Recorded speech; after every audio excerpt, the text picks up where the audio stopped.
Everybody pronounce your names. Come on, let's hear it. Let's go down the line then. Cyril. Cyril Figgis. Cyril. Oh my. Cyril. Get Cyril, right? Cyril Figgis. That Embarrassing. Like this, like the place in The Witcher. Cyril. Okay. I don't know. It was the most ecclesiastic fucking Russian name I could think of. beautiful. I love is it. it for real, Cyril? It's Cyril. I don't see it on the names list down here. You may think that Maybe you it need might to refresh. pronounce He's to the right. Cyril because there's a Ow. K, but it's Cyril. Good. Okay, It's super Cyril Neizd. He is. Yeah, that could be it. Neizd. Yeah, that sounds Really? right. That sounds good. The monk simply known as Strong. All right. So let's roll some stats, boys. Let's go straight in a line. Starting Who's the with first roll? Haldir Renosi. He's the first one on my list. He's gonna roll. He's gonna roll 6 stats. Here we go. Oh, Ooh! 13, 14, 13, What? 7. Look at you. Damn, dude. And is That's that a it? good ass character roll. Yeah, that's pretty good. I'll take them, boys. That's fucking sick. Wow. That's really good. Wow. 19 charisma, level 1. Yeah. Let's Looks go. like your character's getting nerfed. Oh boy! You just do slash roll 4d6 d1. Yeah, the D1 means, it means drop one. Yep. All right, I'm going, boys. All right. Wish me Yep. luck. Tammon. 7, 11. Ooh. Oh. Oh yes. Oh. Wow. How are you 16, guys? 15, 15. That's pretty good. That's a pretty good roll. Yeah, we I can like drop it. the 7 if we want. All right, Misha. It's you. So, how many times am I rolling this? 6. 6 times. This is 46 plus 1. 46 D1. Oh. Because Okay. then 'Cause it you drop drops lowest the roll. lowest. Oh. Alright. 10. 16. Whoa. Ooh, nice. Good. 11. 14. Another good one. 12. 10. It's still not below 10, so I'm fine with that. Yeah. And wait, is it? That was it? That was it. Yeah, that was it. That was it. 14, 12, and a 16. So 2, 2 10s and an 11. That's actually not bad. 3, 4, 5, 6. I've rolled so much worse on all my other characters. 6 is This- your bonus modifier. Tammon's is 1, 2, 3, 4, 5, 6, 7, 8. Are we allowed to put these in whatever order we want? You can Yeah, put you them in drop whatever point. order you'd like. Tao, go Wow. ahead and roll. Wow. Mm-hmm. You do it 6 times, bud. I did. I was like, I copy paste. Just copy paste the roll. Yeah. So if you type something into the box and then you just hit up, it auto populates whatever you typed last, and you can just hit enter again, Or you could do that too. like up on the arrow key. I gotta write Holy these Whoa. down. Rude. God damn, you guys are like All right, nerf this guy. powerhouse. Nerf this guy. Powerhouses. Yeah, this guy's losing an arm. Oh my Oh, god. yeah, he's losing an He's arm. losing an arm. One armed One monk. arm episode 1. Holy shit. 16, 17, 14, 16, and a 13. Yikes. Juicy. Juicy. All right. Ooh, 16, 9, 9. 13, All right, that's not 13, bad. 14. I mean, it could be I better. think- Yeah. That's pretty Yeah. good. Look at all That's the a 6s, positive. dude. That's 1, 2, 3, 4, 5, 6, 7. Yeah. These are all good numbers. 9 isn't. No, 9 isn't. 9 is a -1. Yep. Oof. Dirty. All right. So, in each of your character sheets, you should be able to modify them.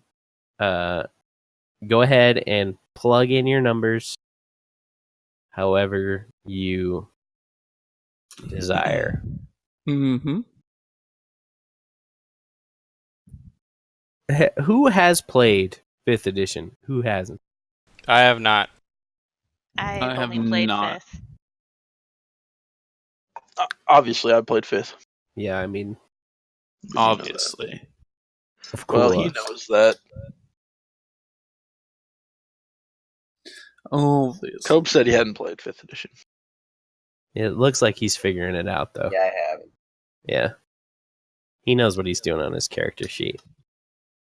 I don't. Are we rolling for our health now, or are we doing like default? So, what we're going to do for health, and so I know that this has been a little bit confusing. So, you're level 3 characters, each and every one of you, but you have 1 level in fighter. That does not mean that your first level is in fighter. It means that you multi-class into fighter for the purposes of like game balance. So you have proficiency up to medium armor unless your main class gives you proficiency to heavy armor. And you have proficiency with I think all weapons, right? Is that what Pretty sure that's what fighter gives you. Is like, fighter gives you? but based on your strength, I think there's a difference. In, Except like, for exotics, which nobody uses exotic weapons. That's just, nobody does that. That's gross. I want to be the Asinar race. Is that okay? oh, Asinine? ASMR. putting in our I want to be a literal winged hussar. Literal wing You hussar. could be a literal I'm all winged set. hussar. are we doing our bonuses to our stats off of our race right now as well too? Yes, you make those modifications at this exact moment. How do you? Where are those? Who's playing a human you- and who's not playing a human? I'm playing a variant human. Yeah, that's what I'm talking about. Variant human. Variant human. Did you decide to pick a variant human, Cyril? Sure. What? So, are you wanting to the human gets to add 1 to each of their ability scores, and the variant human adds 1 to 2 of their ability scores. They get an additional skill proficiency, and they get to pick a feat. So those are pretty much the differences between the two. Crazy little bastards is what they are. Yeah, I'll do the variant human. Yeah, so you can just increase 2 of your ability scores by 1. Dude, I don't think I even want charisma modifier very much. It's just like crap. You're going with Not intelligence instead of deceiving people? dexterity, and I like that. That's You're not a talking bold to me. decision there, Kirill. So Cyril? sub race would be variant, or what is that? Not right. I You don't, don't have to actually fill think that in if you don't want to, Okay. but Wait, so I can But increase sure. any 2 by 1. Yes. Okay. Breakpoints are even numbers for modifiers. In case you Where didn't know. do you get another stat point every 4? every 4 Um, levels you can either get a attribute increase or you can pick a feat. 4. Okay. Ooh. Yeah, so you can either increase 1 score by 2, 2 scores by 1, or pick a feat. Thinking I don't even know what I should do with these points then.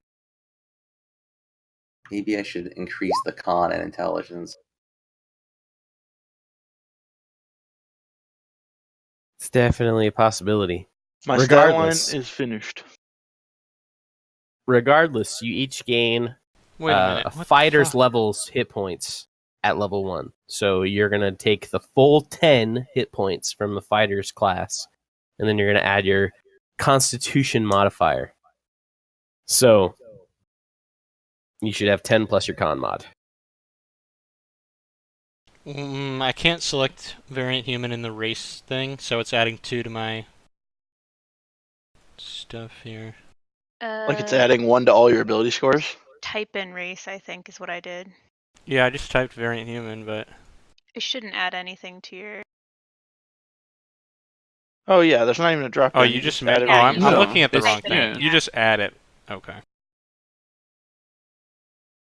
Oh, Okay, if you're on so Character Mancer, you're on the wrong screen. That thing is all fucked up. Don't use that. Not character sheet. I Just definitely. character sheets No, on he- Character Mancer is a different thing. Yeah, I'm So on the it's top of just- character sheet. I don't know what character Mancer is. It's just Alright, you're 10 fine. 10 hit points plus your con modifier. Yep. Okay. Correct. Cool.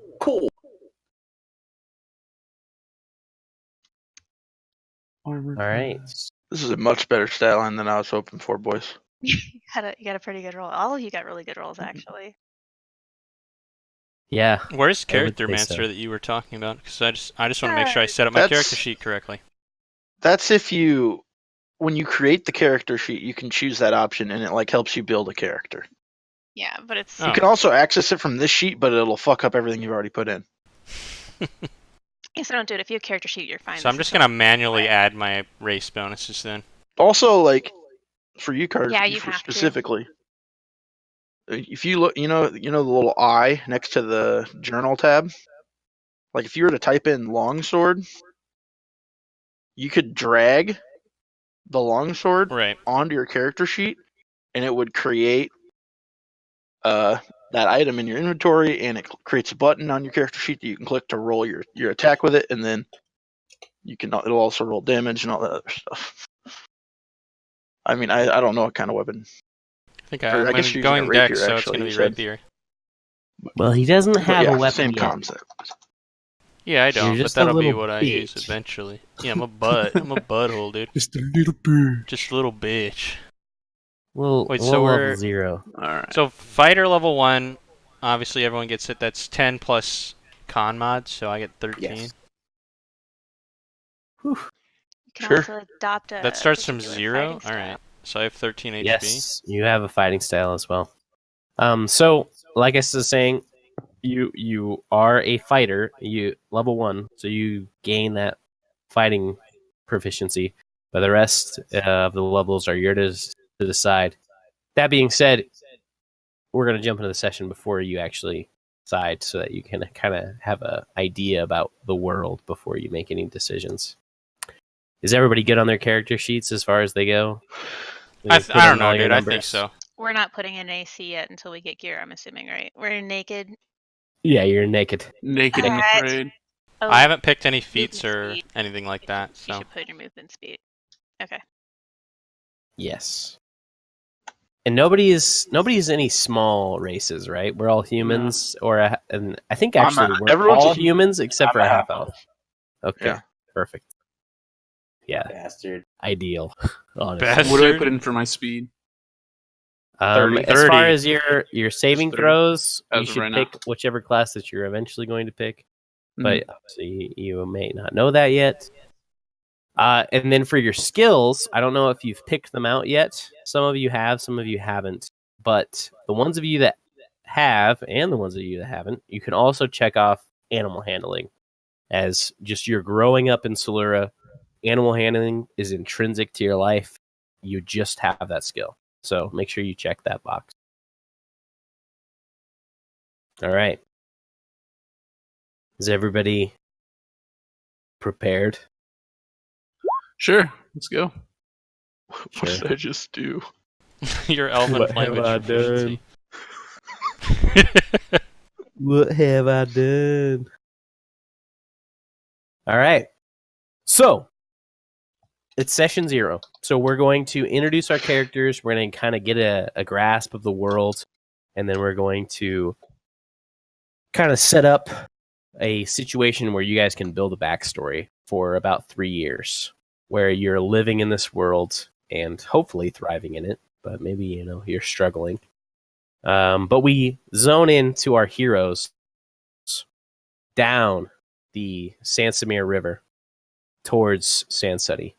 They've just purchased their first horses, and we'll go through the process of describing them as they peak a hill looking over the city. And the city of Sanseti is, in general, quite small. This is just a hub for trade, but it's not a large hub. So you have a lot of people who come here through logging through the cities that are north of here, and they're just bringing their supplies down. And then there's people who are bringing their supplies up through the Lake Bilamir, and they bring their goods to Sanseti for trade. You guys have been at an inn under a very prominent man. Jonathan is his name, and he's kind of like a, I guess, entrepreneur, or what's the word for somebody who is he's a very prevalent business owner. He's a philanthropist in the town. Mm-hmm. You've known him since your younger years. However, you came to meet him. He has been with you as somebody who's just been your advocate along the way. He's brought you in and provided you with whatever means or needs that you've had. He has been there for you. And you're just looking over the town, seeing Lake Bylamir in the distance on the hill. We'll start with Haldir Renosi. What do you look like? What's your horse look like? What's going on with you? God, guys, I never thought about the horse. Me neither. Oh God! Don't You worry have about horses? Well, my guy's name's Haldir Renosi, obviously. Beautiful.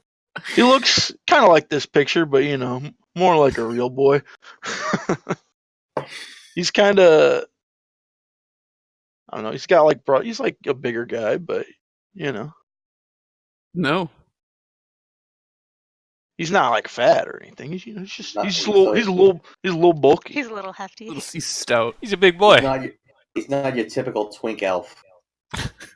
Yes, well Well, said. because he's only half an elf. Yeah, exactly. Horse. It's like it's for sure like kind of one of those fatter ones.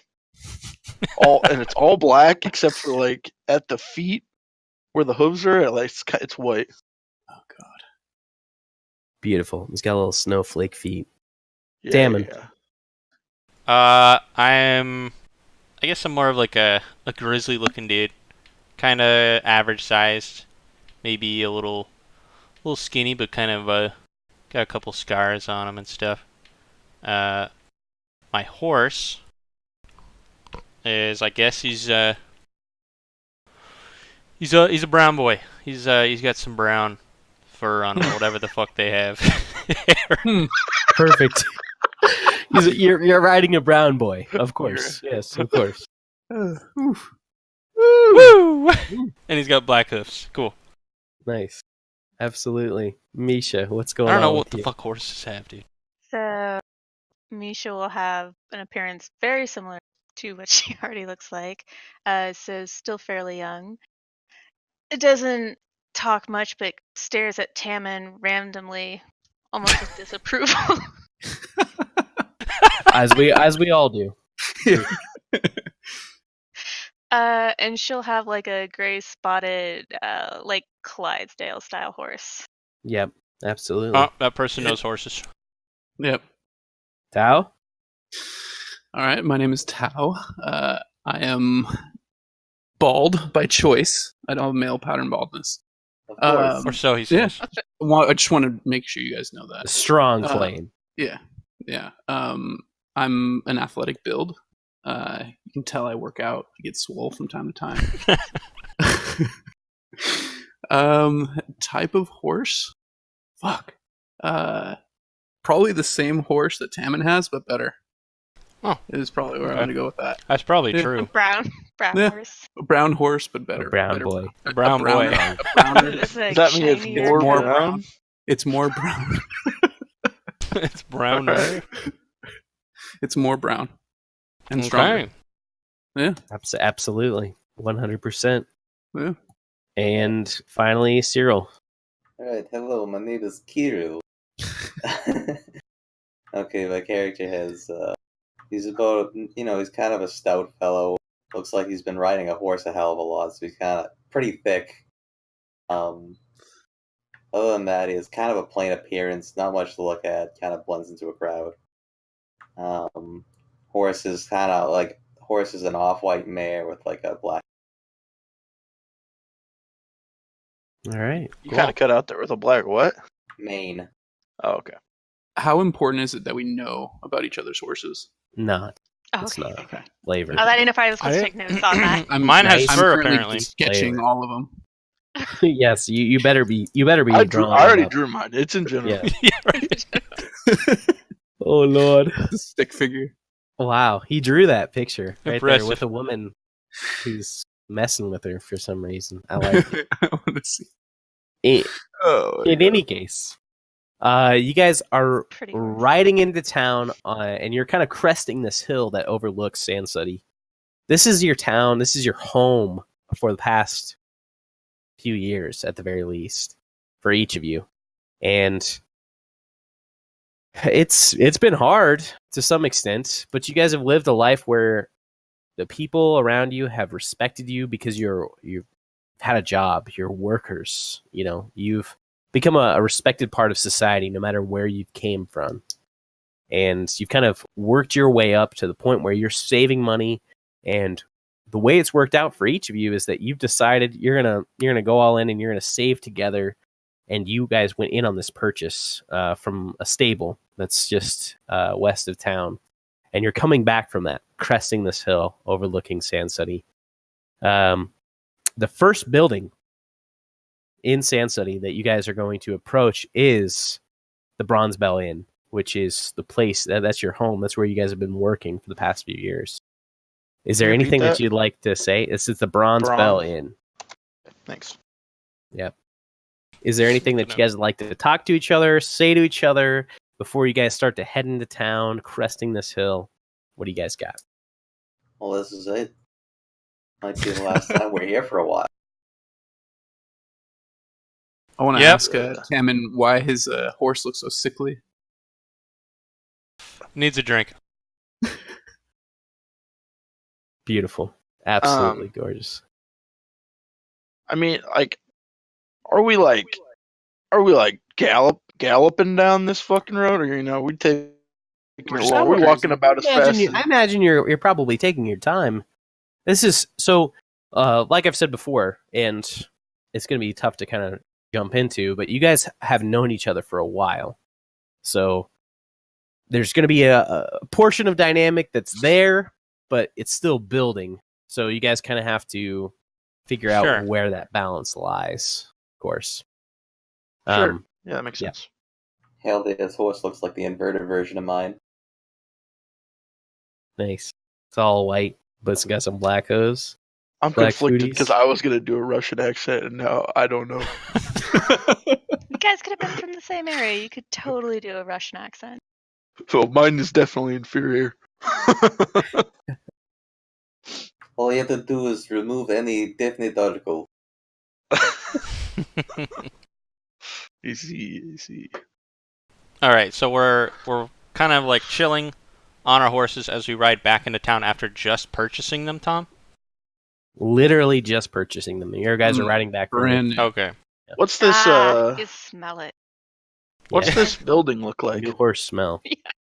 But we're not in town the yet, right? Bronze Bell Inn. Well, he you said guys, we you could guys see can it. see it from Okay, there. okay, You guys okay. can see it from there. It's the first crew building in town, and it kind of rests on a large dock that is used to move upriver in Solura, and it goes up the Sansamir River. So you can't go up the river all the time because during spring and in the summer it floods a lot as the snow melts off the mountains.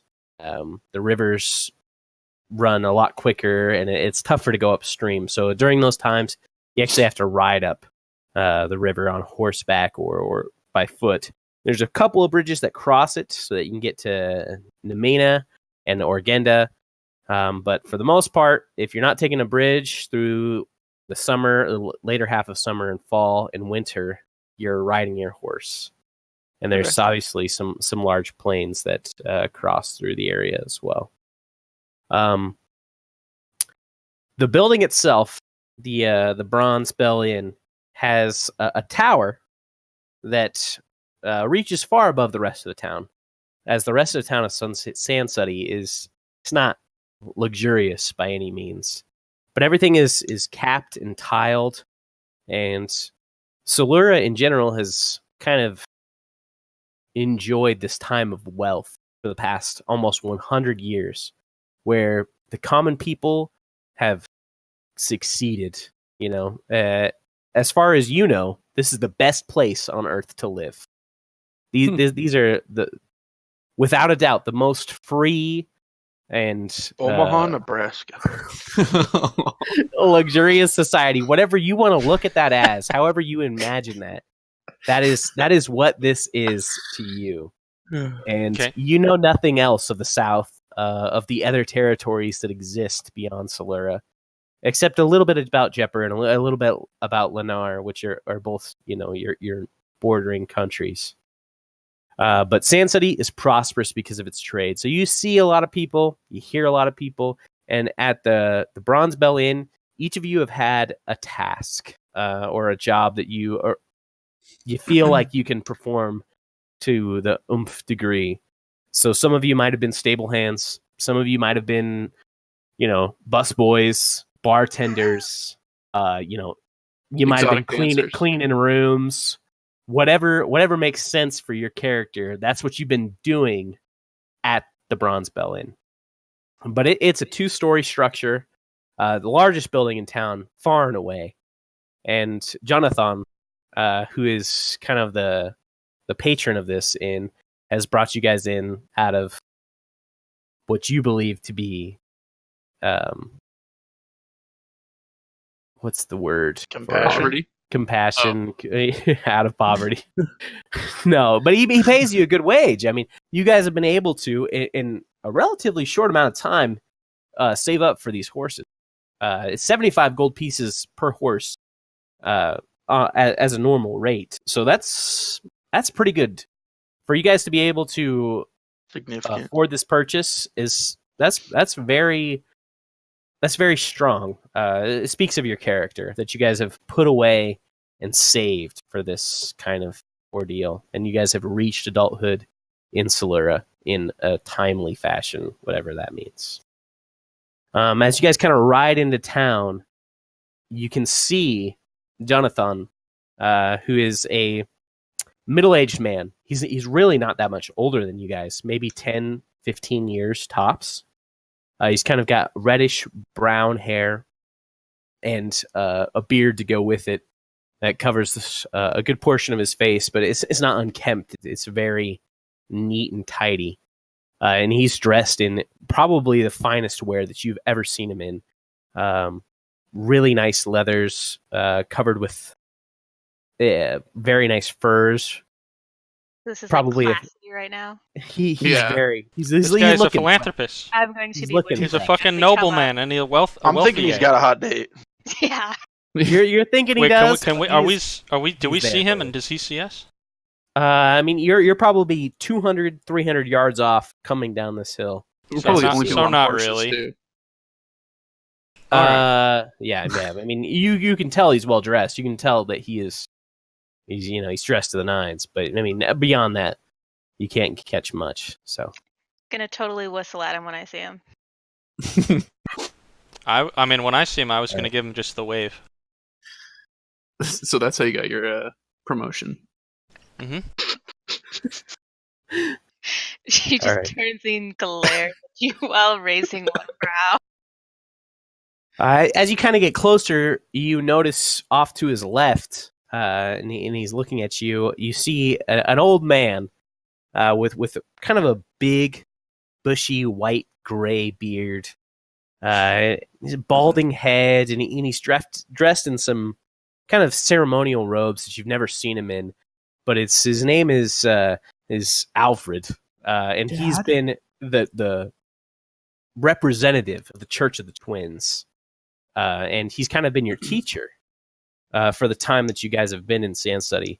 So he kind of serves a double role where he serves as a religious leader, but he also is an academics, and he taught you about history, how to read and write if you know how, which I think all of you have the capability of doing. I don't think anybody's got too low of an intelligence. Yeah, I definitely. that you don't know how. So you see him off to the left, and he's kind of closer to the inn. So the way that kind of the road rolls is it's kind of a stone road that leads down to almost water level. And then the town itself is elevated a bit, probably 10, 15 feet. And there are stones that kind of keep the earth that high. so that when the floods do come and the rainwater comes and then the ice melt comes, the town is still above water. You know that in Solura, oftentimes when the snows come and when the rain comes in spring, the richest of the rich go to these hill fortresses, which is kind of like a tradition that happened about 100 years ago is when it started. It's kind of died off a little bit since then, but the regular folk, the townsfolk, the small folk, they stay in the town, and these kind of adaptations to push the city higher as far as elevation goes are really important. But you see Jonathan, he's down by the river where you guys are going to come in, and you see Alfred. He's up by the door to the Bronze Bell Inn. So as you kind of come closer to the town, Jonathan kind of raises his hand and greets you all. And he says, "Hail, my lords, my lady. I'm proud of you all. It's a pleasure to see each and every one of you come in here as true men and women, Solura. I hope you know the joy that it brings me to see each of you as a true lord and lady, and I mean it. Each and every one of you, being a free woman or free man, Solura, you're a lord or a lady in your own right. This day is for you, and I brought a little gift. You see as he pulls a sack from behind him. He produces from it a silvered longsword and presents it to first Haldir. I know it's not much, but these weapons, I hope, will serve you. I've been told by the blacksmith, at the very least, that the silvered portion of this, it's a bit extravagant, I suppose. Maybe people will make fun of you. But it works in times when a regular blade doesn't. And it's the very least I could give you.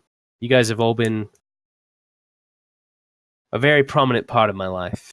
And I appreciate all that you've done.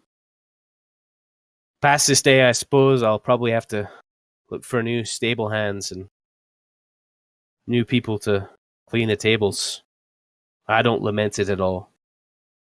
Seeing you all grown up, it brings a tear to my eye. But I don't want to get too caught up into it. I'll just bow my head and say, thank you very much. And I'll take the sword or whatever. Yeah. Examine it a little bit. So as you examine it, you see that your name is etched across towards the base of the blade. It's etched across, and it has your full name printed upon it. Really hurting the resale value. It is absolutely. You gotta love the where Haldir goes. That's definitely the first thing. And he presents a blade to each and every one of you of the same quality and value. And into each of you, your name, as far as you've presented to him, is printed across towards the hilt of the blade. As I accept it, I'll say, "This is the finest gift I think I've received." Yeah, I just bow my head and Goose makes a cawing noise. By the way, I have a raven, by the way. His name is Goose. Did you just pick him up? Beautiful. To go get I didn't make him up. I just forgot to introduce him. Oh, okay. I love it. Which I guess technically means I made him up. I don't know. You did. I nod my head towards him and say, He's been in my Can we all backstory. see it too? Yeah, it's not a familiar. It's not a imaginary. Okay. It's not much. And truthfully, I've more gifts to give you, but I just thought I'd give you this one before you guys go on your first ride, because it is dangerous out there, and I need you back eventually. I haven't bought your time by any means. I've kind of breaks up a little bit. He kind of shakes his hand in front of him and says, whatever happens, I just want you to know that I really do care about you, and I want the best for you. So tonight at the hearth, there'll be a lot of people there. They will be cheering for you and trying to bribe you to the side. And you will go with them because you must. But one day I will call upon you again, and I will need you strong. So go and be strong. Alfred. And he calls up the hill. And you see the old man kind of coming down, and he's carrying a big, almost vase-like glass porcelain structure. It looks extremely odd. It's like nothing you've ever seen before. Go ahead. But can I make an insight check about what the stuff that guy just said? Yes. Kind of just like Meeting you it sort of seemed to me like Foreshadowing. there's some doom and gloom in his future or something. And I want to know like if my character identifies that or what. Sure. Go ahead and roll. Should I do that with my proficiency in the skill? Or no? No. I We're would say technically no. not leveled, right? Okay. So Yes. Yeah, we're still so just zero. a straight insight check. So what's my wisdom? Is anybody else particularly curious about this? I was worried that he might actually be broken up like he's sad. I was Oh. also curious about it, but Feel didn't want to interrupt Feel you. free to make insight checks. I gotta unclick my proficiency. 9. I'm quite. Wow. 9/11, 9/11. Yikes. How do you Huh. actually roll insight? Too soon. If you go to your character sheet, you just click on insight in the box there where it says skills. You can click on any of those skills; it'll auto roll Shouldn't it for it? you. It should be 9 and 9, right? How Or- do you bring up the character sheet again? Underneath, not the dialogue dude. tab. How many 11s are we gonna have? Underneath the second tab, there's characters. Go down there, click your character. Oh, shit. That's a lot of 11s. Bio I don't info, see and there's Haldir character having sheet. rolled. Maybe. Oh no, because he rolled a 9. Never mind. Yeah, that's because I didn't Yeah. click the button since we The wasn't at my bonus. -1 gets the highest roll. Holy shit. You can also, Cobes, there's like on your sheet, there's like a little button in the top left, like a pop out. So you can, if you want to, you can drag your character sheet onto like a second monitor. Oh yeah, this is the Which shit. is much nicer, yeah. All right. Don't tell me how to play. So, from what you guys can see of Jonathan, he has been somebody who's been extremely generous to all of you. But you've always kind of sensed that his generosity has come from just a surplus. Like he's not giving to the point where it hurts. Like he has extra. He could even have given you more. Like you know this guy to be somebody who could afford to completely outfit you. He could have bought you horses the day that you walked in, but he didn't. So whatever your character infers from that kind of relationship, that's what you get from it. He's a very honest man, and the words that he speaks seem very contrite and real. And he does seem pretty broken up about the fact that you guys are, adults and you're moving on with your life. So, as Alfred comes down the hill, he's carrying this vase, and he says, Well. Children. These are the ones I've taught you. The brightest students I know. It's time for your first ride. And he kind of rubs his hands together in anticipation of this event. He's got a big smile on his face. This guy sounds fucking creepy. He Go may very on. well might be. I keep picturing Gandalf, so I don't know. I'm here to initiate this first rite, and it's my honor. I've never done it for a group so big. All 5 of you. Gorgeous young adults. Each and every one of you. Van Rotho. Oh, she'll bless you. I truly know it. So, are you all familiar with the first rite? I've taught you about it. So, you should be, right? I say You no. know what's happened next? I just say no, I don't. Oh. Yes, Tammin. The classic. Damn. Well, I will explain it to you once more. Slowly. Slowly. Good point. He brings forth the vase and he kind of presents it before you. He says, each one of you will take a deep breath of the fresh air that's all around you and breathe in. And this artifact, it will produce a cloud and you'll ride after it.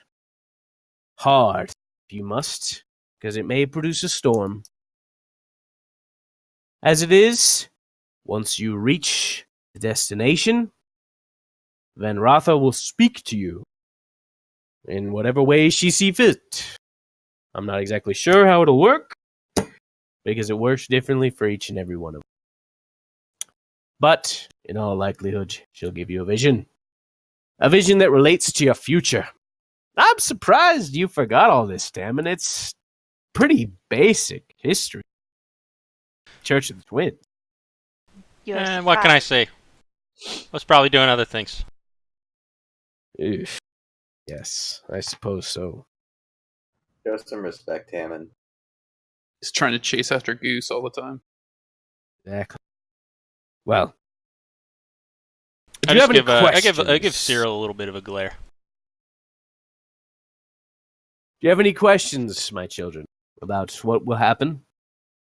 And if you do, ask them now. If you don't, I'll send you on your way. So this guy's got a big old vase. We're gonna take a big puff out of it. Is that? Yeah.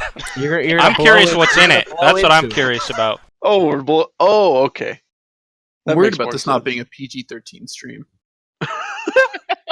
Yeah. Sure. Go ahead. Can I knowledge religion this? Yes, Or go- absolutely. Go ahead and make a roll.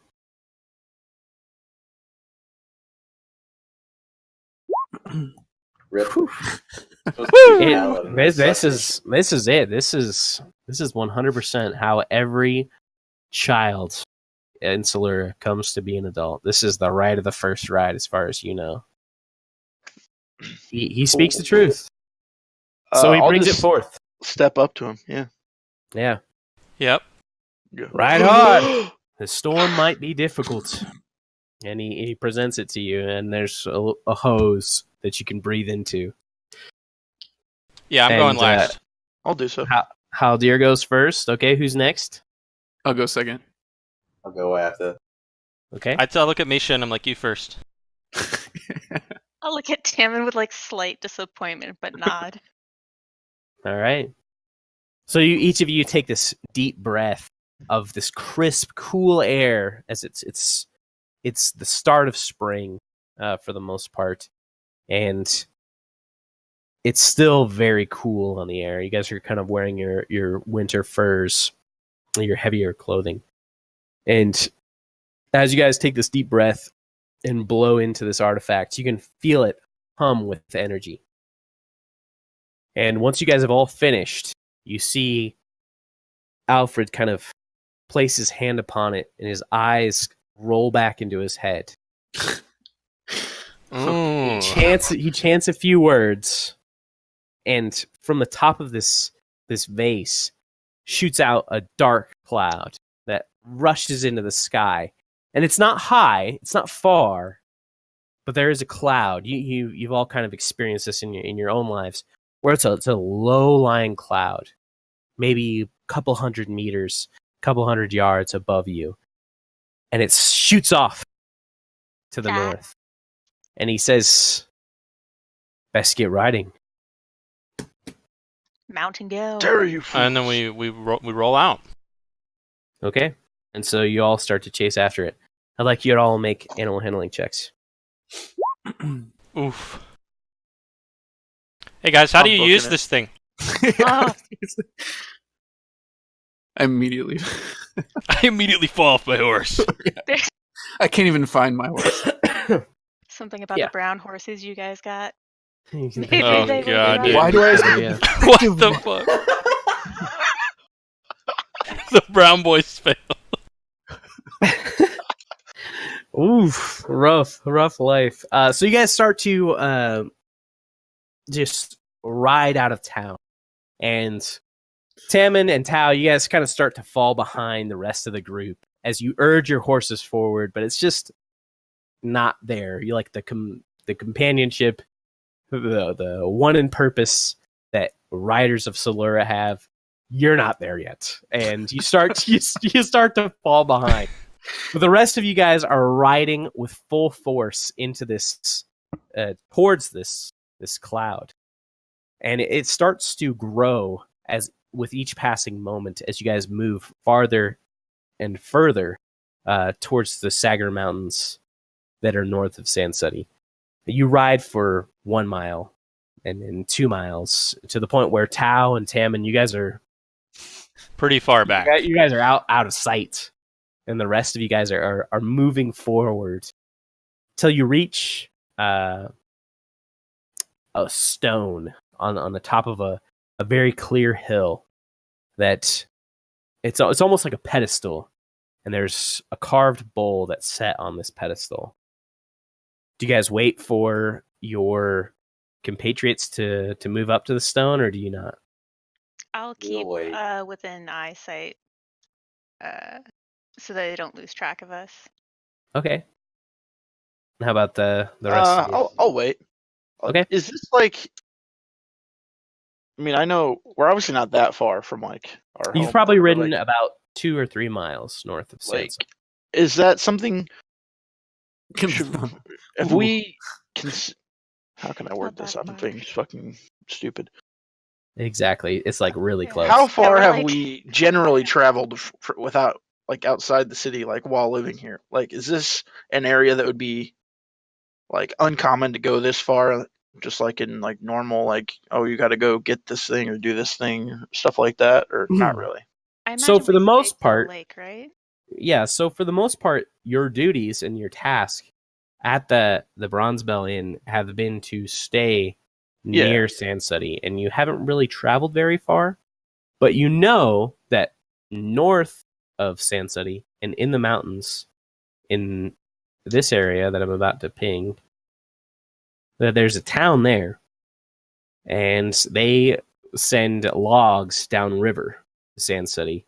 And then there's also a town here, and they do a lot of mining as well. And then there's a soft dirt road that kind of connects them to Sand City.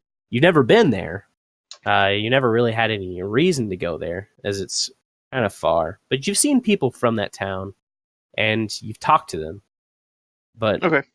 it's not very populous. Sand City probably has 2,000 to 3,000 people in it, whereas those towns maybe number in the low 700s to 800s.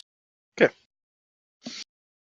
So you guys kind of wait at the other to approach to get to the to walk up to this pedestal, and Tao and Tammin, your horses and yourselves are kind of winded as you reach. Yeah, I was this gonna say point. I'm tired as fuck.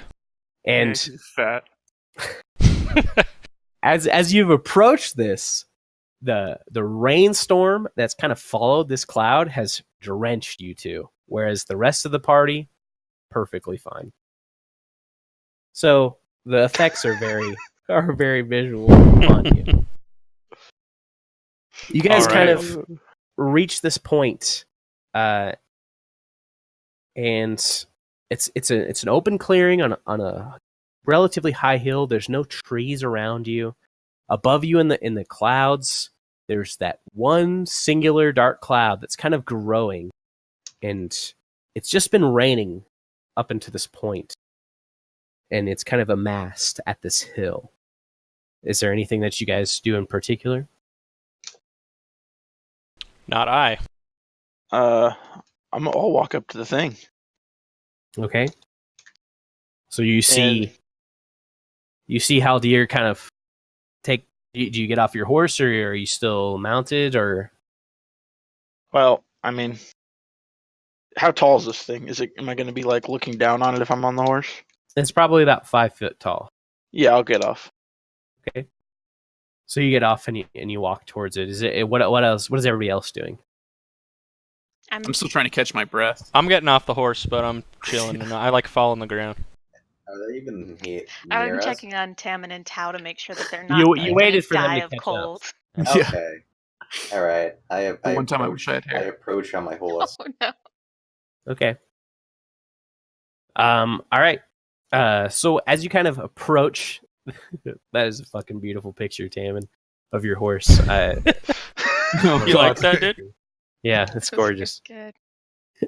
As you kind of approach this pedestal, the cloud above you grows ever so slightly more violent and more reactive, and you see and can feel the energy in the air. You know how when you stand on the precipice of a storm, like the forecast is stormy and you can see the clouds kind of rolling in, you can feel the energy in the air. That's kind of what you all feel in this moment as you step closer to this altar, this pedestal to Van Ratha.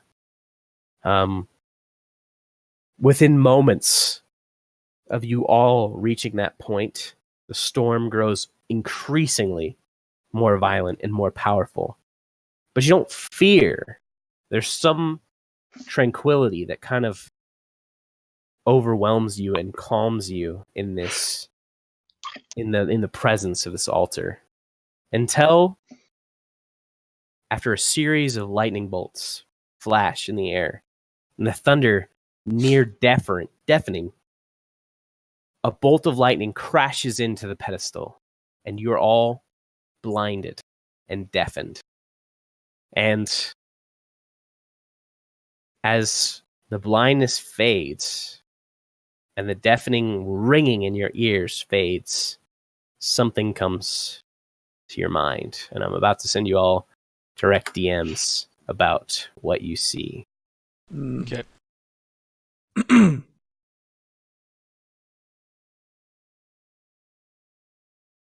The anticipation. Yeah, I know. He has to type all this out. The implication. You kidding me? I He's don't- copying I and do pasting not it. have to He's type this copying and all out. pasting it. yeah. It's about the implication.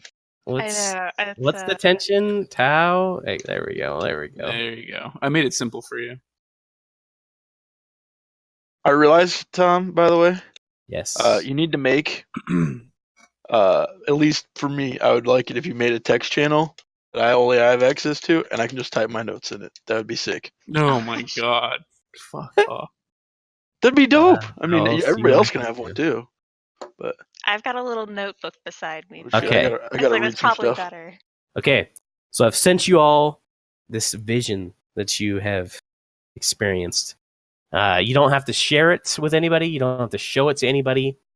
But there it is. I'm going to go AFK real quick as you guys take an opportunity to read it. Okay. All this is rather foreboding. Yeah, no. So Misha would be screaming silently until her voice finally catches up before she passes out. Oh shit! Wow. It worked out by the time I got to his thing, like roughly speaking. Yeah, screams of agony. All right, yeah. No spoilers, dude. My character doesn't know that info. No spoilers. No. Yeah, no I'm still spoilers. reading mine, dude. Tap it in my notes. Yeah. I'm processing. I told them Misha screamed and passed out. Kirill mouths its prayer to the twin. Tona, if you can make a history check if you want.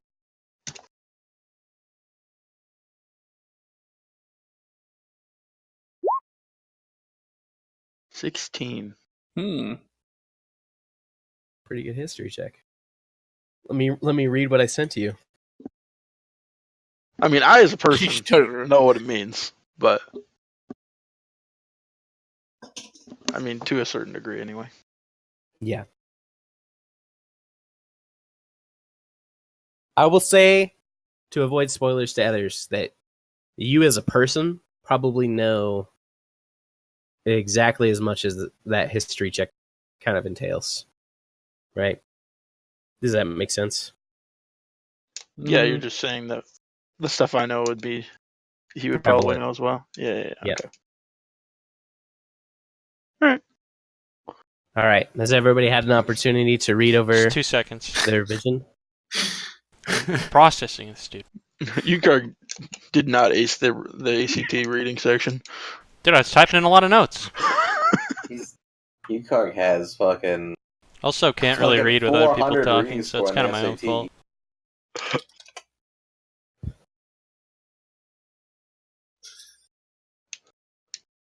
All right. Did anyone else just Creeped out. see? Yeah, I wouldn't pass out, but see I'm like Tammin very, very fall off shaken. his horse. I'm also still on the ground, so I'm like freaking out. I'm passed out, so I'm probably not conscious yet. I'd probably attempt a medicine check on my fallen friend, though I'm not very good at it. Yeah, I mean the two of them have definitely experienced the most trauma, and they're fitful as you kind of move over to them. Why don't you go ahead and make a medicine check? She's alive. I'm breathing. Yeah. She is They're- alive. They're freaking out. You think if I you would, probably splash some water on them, they'll probably be okay. I go over to the horse has like one of those little bags Yeah, that has absolutely. food and water. Get a little scoop of my hands and just throw them on her face. Yeah, you Tammin- guys wake up to whatever vision you had. Is You it see raining how still or no? Yeah, it's getting ever more stormy. It's just like You kind of added to just the rain water. falling on her face and then throw Just some even more. Just some more. This is definitely gonna help.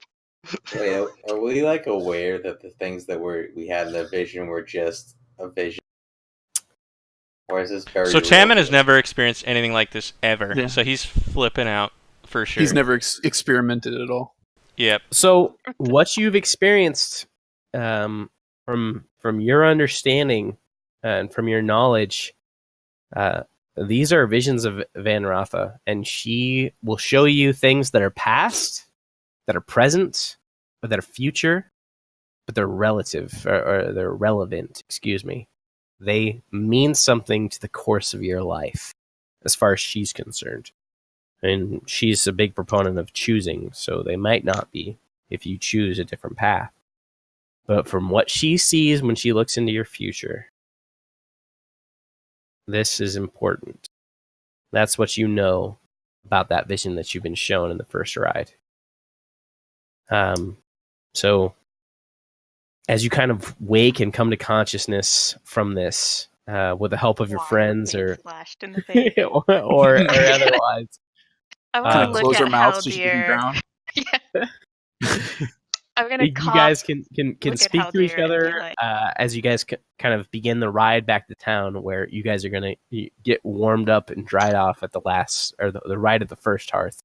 So you guys are free as you kind of ride back to town. So the first thing that I do before we even start riding back is loudly exclaim, "Did anyone else see that?" But not in a joking way. I'm like freaking out. Everyone's vision is different. I thought. Yeah, but my character doesn't fucking know that. That's what I'm literally telling you. Right. Is based on my character knowledge. Oh, And then I'm looking at you like you didn't listen. I saw the old world crumble. That's what I saw. I saw. I had no idea what I saw. I saw something of divinity. I saw something of greed and gluttony. I'm going to pick up several strands of grass and drop them and be like, everything is going to die. I had a similar vision, although it seemed to be more centered around general loss. Mine was about suffering and duality of good and evil. Okay. These are some things to think about. All right. I don't hold Uh, too much to it, personally. I think I'll have to speak to Alfred about all of this. Speak Okay. to someone. I don't know, dude. I look at Tammin, who I'm assuming looks very shook up still. Yeah, I'm still like freaking shaking and shit, dude. I'll place a hand on your arm and be like, "It was just a vision." As I'm trying to also talk myself into that. So I don't even look over at you. I just keep staring ahead. Okay. So you guys start to ride back to town, and on the outskirts of town to the north, where there are a few deciduous trees that are kind of just starting to bear their leaves and their fruit, you see how Alfred sitting on his old great horse, this gray and white, just like his beard. And he kind of sees you coming back, and he's got this big, mighty grin on his face. And he looks at you all and says, oh, I can see the look on y'all. Whew. Van Rotha gave you something special, didn't she? Didn't she? I would definitely pipe up and be like, "What did you give me?" Show What some was in that respect, hooch? Tannen. Yeah, what did we smoke? Oh, you didn't smoke anything. I recall you breathed into it, not taking the breath upon you? I'm not sure how it works. But it was something. Come. I've got a fire set just a few hundred yards back. Let's go. Let's rest. All right. He turns around and he takes you to the camp. Yeah. You say, I'm gonna steal my horse, I think. okay. Probably. I would do the same outside the inn. You guys aren't quite to the town yet. You Okay, guys are just never a little mind. bit beyond it. Okay. Okay. Yep. I gotta Yep. make sure my horse even gets back to town. Yeah. Yeah, did it just Fucking sit break there? the Should I leg. roll another animal? Did my horse get the same vision? You guys aren't chasing after anything quite yet, so Okay. you can take as long as you need. I feel Slow like and there's steady. no essence of haste in this. So as you guys kind of sit down beside the fire, Alfred takes a seat and he's looking upon you with just kind of like this almost like zealous glee. Like he's so happy because he can see in each of you that something happened. And so he's joyful. You know, I don't know how else to describe it, but that's what your characters see. And he beckons you, please sit. Let's talk of this. If only briefly. I know that you have pressing matters to attend to, but the church is always willing to listen, as am I. So, as he gestures, Tammin, what'd you see? Well, truth be told, I don't entirely know. I was gazing upon a pristine land. Suddenly, something started to smell off, like an abomination, almost. The sky turned to darkness, and a giant wave started to consume the land. I saw a fetid creature, but I don't know what it was. And the water consumed everything. And then I awoke. Van Rotha speaks in very curious ways. Do you have anything in your life that might speak to that? Or is this something in the future? I wouldn't know of a thing that would lead me to believe that this would remind me of something that I've already experienced. But I also pray it's not what the future holds. All right. All right. Yeah. Well, let's confer with the others. Fenratha also, well, she revels in those who work together. Perhaps another one of you has a vision of similar quality? I was my vision. I was tied up, bound, being dragged to be sacrificed. And I could finally see it was the dealings between this old man in shining white plate, who was frankly ugly looking, and this winged demon, beautiful and seductive as evil usually is. Then I was burned alive, and my flesh melted away from me. Oh, my lord. I'm just kind of sitting there, like, looking at these two tell their stories, and I'm like, what the fuck? Alfred has a similar face. He's almost aghast at what you guys are saying to him. Like, yeah. I just look incredulous because I'm like, a lot different than what I had. He opens up a water skin on his left side. He takes a long draw from it, longer than you would recommend for anything other than water, and he passes it to Haldir, who's sitting on his left. What did you see? Yeah. I was on a ship. Sailing. Just leaving land, really. And I believe I was witnessing the destruction of the old world, the one before this one. And I felt guilty about it, like it was my fault. Though I don't know why. But then I looked to the east and, yeah, kind of moved on. That was it. And take a swig of that. Make you feel a bit more calm. Pass it on as well. I give a little waft before I do so. It's a very strong liquor. I was gonna say I don't think this is water. Yeah. I'll take a big ol' swig. Make a Constitution saving throw. Oh god. Oh, Fuck yeah, no. dude.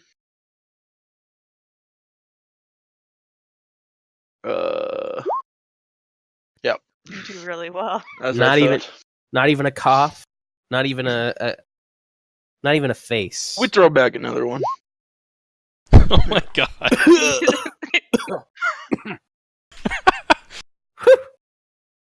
You pass it on to Tammin. I would also And smell take a it, but swig. after seeing his reaction, I just go straight for it, and I definitely, after that experience, go for a big old glug as well. Let me give you a little bit of a roll here. All right. You keep it down with a I definitely momentary grimace cough. Yes. after that one, but I pass it along. And then I see if Tammin can handle that. I can definitely take this. Absolutely. You guys are like so We've literally done the same thing. We have rolled the What exact the same hell, this whole dude? time. With We're literally twins. Yeah, you're both. Tao, you need two to broken grace us with your story. Oh, I saw a man covered in gold, and he was sitting at a table with all these poor young children, and they each had a plate with gold coins in front of them.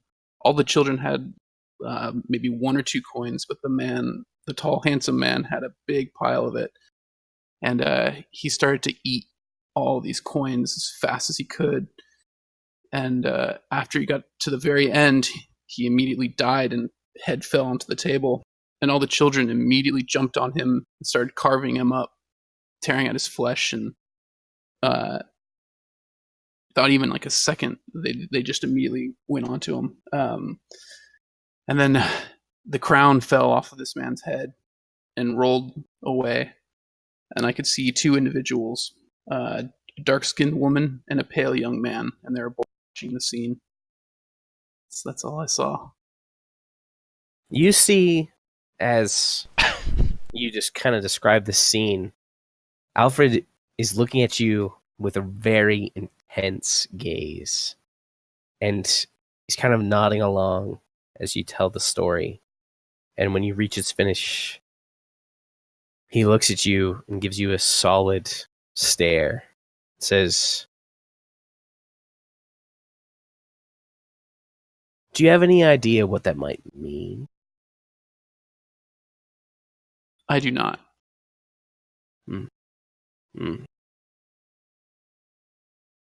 Interesting. Insight. I was gonna say the same. I think he knows what's up. Go ahead. All right, it's 16. Okay. Let's see.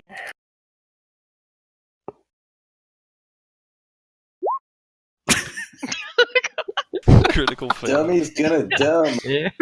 What the hell? with a +3 modifier. Ow. Yeah, that's a natural one right there. So each of you kind of take stock because he's at least shown a measure of interest in the story. And you look at his face and you try and see what there is to kind of find or to garnish from what his facial expressions are showing. But he seems very straight-faced. He seems very business or very cordial about the event. And like he's just kind of expressing his interest in what Tao has to say. And as you kind of take that moment to think on it, and Alfred kind of thinks on Tao's response, he says, "I think it would be quite wise of you to spend your time learning history. Van Rotha, she gives us these visions, not out of, I suppose, how would I put it? Not out of a whimsical nature.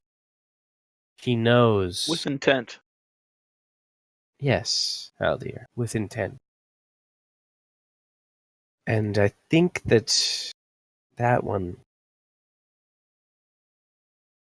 it has quite a bit of importance. But please, pass on the skin. This is a time of celebration. So look upon these moments as an opportunity to grow, as an opportunity to better yourselves, as a direction. Because Van Rotha, in her divinity, in her wisdom, she sees things in us. And he kind of is looking into the fire as he says this. She sees our greatness. She sees what we can become. And I hope with all my heart that greatness is in the future of all of you. And he kind of gestures for the skin back. And Tao, you currently have possession of it. Okay. Then I hand it back to him. He takes another swig and passes it to Cyril. I think you've already described a bit of what you've seen. Is there any more that you want to say? And he hands the skin to you. I take a small sip as I'm largely still pretty shell-shocked about the whole ordeal. Okay. I think about it and I say,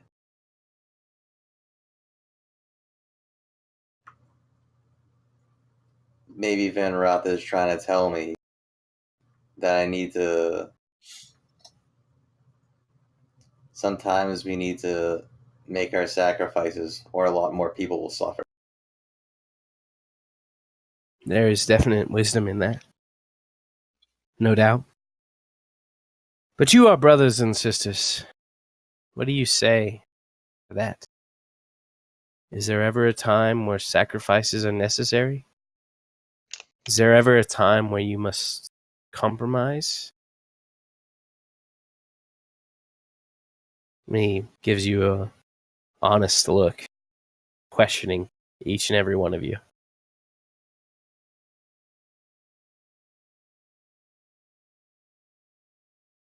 He said. Nothing? He said what? I'm sorry. He said there's some. I heard brothers and sisters in sacrifice. I'm trying to put There's those a two. time in which we would have to ever compromise. Well, we've had to deal with each other for this long. He's got a smile on his face when you say that. Classic Misha. No Love doubt. her story. I look over to Misha as Haldir I hand you postulates. the booze. I said it. Everything. It's inevitable. What is That's- inevitable? It doesn't seem like it matters. Everything will die. Alright, I grab the skin and take a drink. Well, that could mean anything. That could Take mean it. everything already done. Constitution saving throw. Yeah. Damn. Uh, Is that the way you see it, Misha? You see that everything's already dead. I mean, look around you. This world is vibrant and growing. I'll take the drink back from Tammin, who doesn't look like he can hold it so well. I saw in my vision a world just as this, vibrant, bright, full of life, and the sky, it opened up into a black hole, and this thing came, and it smelled of death, and it brought death and rot, and everything around us died. And then, right before it was about to descend on us, it was destroyed, burned in bright fire, but the fire took out everything else as well. He gestures for the sack again. I'll hand it back without taking a drink. Is this guy taking it like a champ? Yes, absolutely. He takes a deep swig, as I am about to. Mm.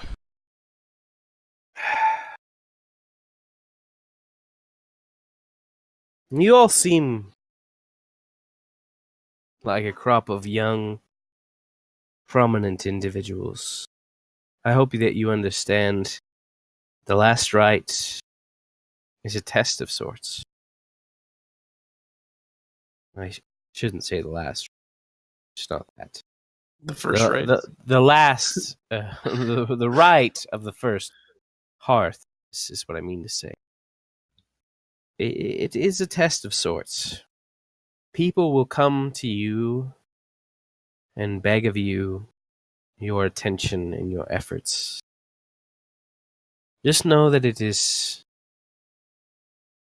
temporary. And what you do with them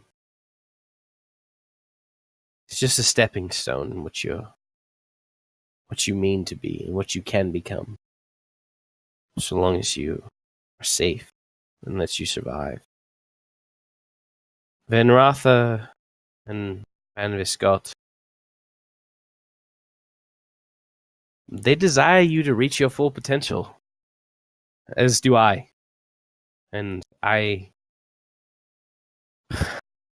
not nearly in the same way, but I care about each of you, and I do hope that you would consider your visions they're disconcerting. There's... I can honestly say that most of the visions involve wedding days or small battles that one wins glory in, or child being born. Or... Honestly, the biggest ones that I've heard in Sensory, are the biggest catch that they'd find in Bailamere. These are different. Wouldn't so many at once give you pause? They do. Can't be right. No more be a so coincidence. than your lineage. Jonathan, he is a good man. And I am glad that you have had the opportunity to grow under his tutelage or guidance. I hope the best for you, but I cannot keep you any longer. It's time for you to go back. There's a party for you to preside over, and this is a day of rejoice. This is a day for glory. And I'm sorry if I brought it down in any way, shape, or form. But there is glory in what Van Rotha has shown you. So head back to Sensei now. And enjoy the fruits of your labor. Because you deserve it. I'll leave you to it. And he kind of steps away and starts to pack his horse. Okay. I What do you think guys think? my demeanor is probably like, I mean, based on their descriptions, I think mine's like different than the rest of the group. Like, I kind of don't seem to be that affected by what I've seen. Okay. How are you feeling, Tammin? I mean, I'm feeling a little, still a little shaken. I mean, everyone else's stories, other than Haldir's, seem to be of death, anguish, and blood, or other very, very negative outcomes. And it seems to be their perception as well. So, coupled with Alfred's description that normally they are not like this, I'm pretty shaken up still. Okay. Misha? I'm a little bit miffed when he walks away and says like there's like glory and stuff in what we've been able to see. I'm gonna mutter glory and annihilation. Great. All right. I like it. Tao? I'm still trying to understand my vision and how it either is going to affect me going forward or how it affects me now. And how he told me that I need to study history. So I'll definitely take that going forward. Okay. Quiero? I think that we have to do what we can to see that these visions don't become reality. Sure, we saw them, but they weren't real. Not yet. I think my Is that vision was something you already a said? reality. It's of the past. It's already happened. So you guys start to begin your journey back to Sansudi, and there's not as much haste as there was before. So you have this opportunity to kind of speak to each other. You know in your hearts, much as in your heads, that this is probably one of the last times that you're going to speak to your brothers or your sister without great effort. After this, you're going to go off in your separate ways. And after this is kind of like the last day of school, if you feel me. It's, these are people that you're not going to see again. This is graduation day. And when you head into town, into Sansudi, there's going to be a ceremony, and you're going to head off in your separate ways past that. So this is really your last time to really talk to each other. We So if there's anything you want kind to of say. know that like we're going to be joining like different groups or something like that, or like going on. Absolutely. That's what I'm So- saying. We're already aware of that fact. Yeah, but we don't necessarily ourselves know which one we're going to. Correct. Yeah, okay. But we have ideas about what we might be thinking. Correct. Okay. All right. So you start to ride on this open plain to the south, to Sand City. And it's all downhill, and it's easy riding. So you don't have to press your horses by any means. The sun is still putting you at probably 6, 7, maybe 8 p.m. at the latest. So you have plenty of time. And you know that Jonathan is preparing everything that he needs to for your kind of reception at the Bronze Bell Inn. Is there anything that you want to say to each other before you get there? I'll leave it to you as you start to ride. I would speak up and say, well, we all get one last night. Where will you all go? Well, I'm not rightly sure at the moment. But I think when I see it, I'll know. You know? Well, glad to hear I'm not the only one.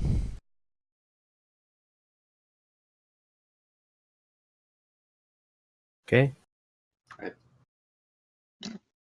Probably going to join the church after what I saw.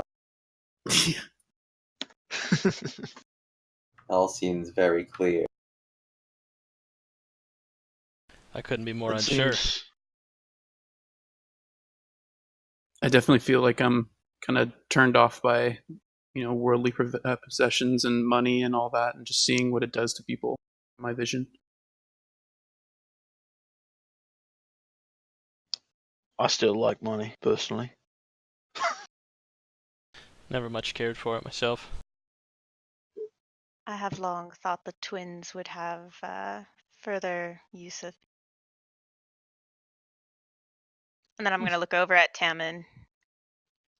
It's okay not to know what you want to do. You still have a choice. And that's Boys, important. girls. I think everyone has that choice, I hope. I just look over at Dow. Just give him a chuckle. I thought that was funny. Tammin's a jokester. He appreciated that one. Well, you know what they say about the church. No, what do they say about the No. church? What do they say? Failed my comedy check. Yeah, let's see. All right. So, Brother and sister save us all. so as you start to approach town, you kind of crest a smaller hill to the north of Sand City, and you see that the town is alight with activity, particularly towards the Bronze Bell Inn, as the rise to adulthood is such a important event in life that they would celebrate it if it was just one person. But in this occasion, it's 5. So it's like a combined graduation party, if Like you New would. Year's Is this Eve, the they're entire waiting town, to wake Tom? up. To some extent, yes. I mean, probably Small not town. everybody in town. No, I mean that. I know that. But like, it's a town-wide thing. Oh. Only the party people. Yeah, wait, Yeah. how many people? There's a few thousand. at Holy this- shit, at- okay. that are in this town in general. They're not all Oh, attending okay. the party, of course. And it's Uh, being held at the inn. But it's being held at the Bronze Bell Inn. Inn. Yes. So But like hypothetically, we probably know most of the people in the town. Yeah, Yeah. we've Well, been we've been there. working at the inn. Yeah. Because who the fuck wouldn't go to the inn for some brews, you know? All right. for For some sure. brews, for any social Nice event. little chicken This- pot this- So pie. do I This do is I the know town. roughly how much time before that whole like thing where we encounter? Like, how much time do I have with people? Just the ride, and then it's like we go back and celebrate, and that's it? Yeah, once you guys get back to town, that's it. I mean, you guys are going to be in a session where people are petitioning you for what you would like to do with the rest of your lives. So this is really like kind of the last moment that you have of true freedom with no responsibilities, I guess is the way you would say it. Okay. I'm gonna get drunk. Yeah. Well, he offered you some booze, so That's you've had a great. few more moments to think about what you'd say to one another as you kind of reach the inn. And as you kind of reach the outskirts of town, there's going to be people who are cheering you on or congratulating you. Is there anything else that you'd like to say to your party before you kind of reach the point where you're not going to have privacy anymore? Because that's you know for certainty that that's the case in the coming moment. Yeah, I would Well- say it's been a pleasure getting to know you guys and working into the Bronze Bell in the last few years. May our paths cross again someday. May the brother and sister bless you all. All right. You're all Don't go in there getting swindled. All right. That's why. Okay. That's it. So as you kind of approach the inn, there's a number of the farmers and the blacksmith who've kind of cheering your names, they're shouting out your praises as you guys walk through town towards the Bronze Bell Inn.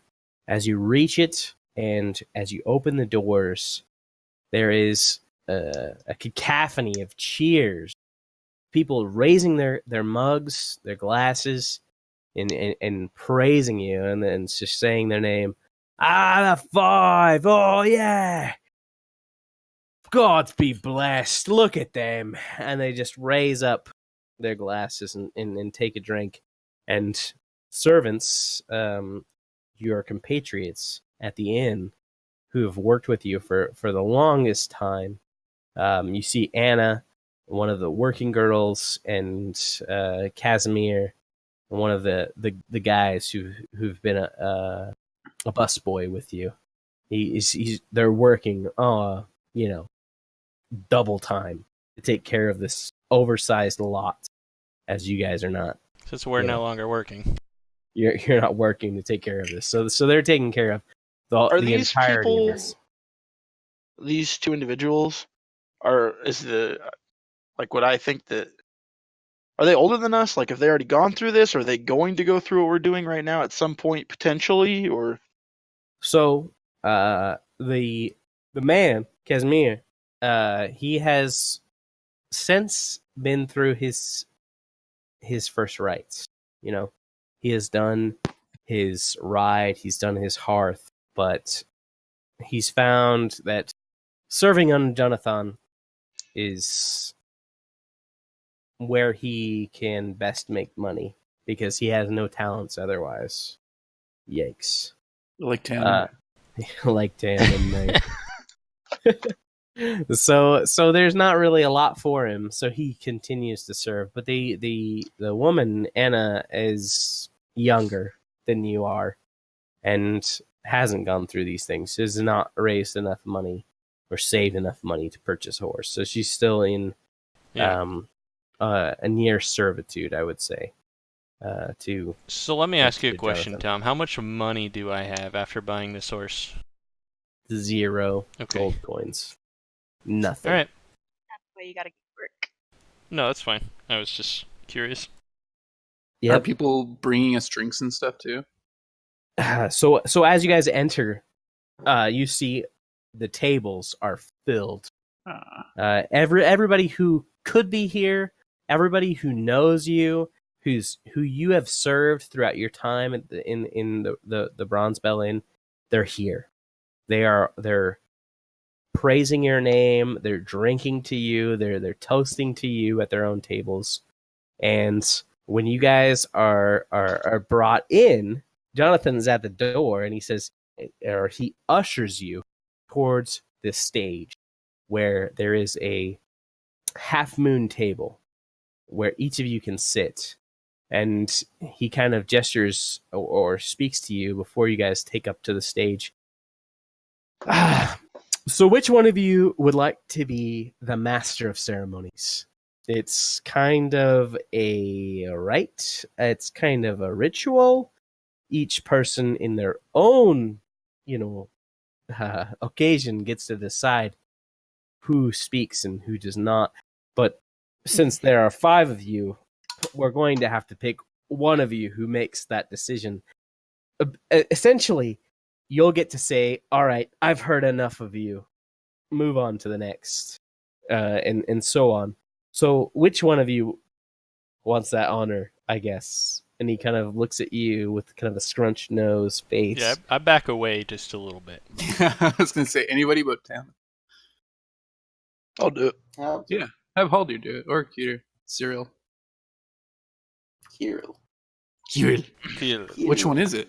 It's kill. Looked That at was it- really yeah. cute. Kirill. Yeah. I looked Kirill. up on YouTube. It's like Kirill. Kirill. Kirill. Okay. So I was saying it right. All right. It's like So- anime I'll pronunciation. talk to the guy if nobody has Yeah. a problem with that, or nobody else wants. Do it, dude.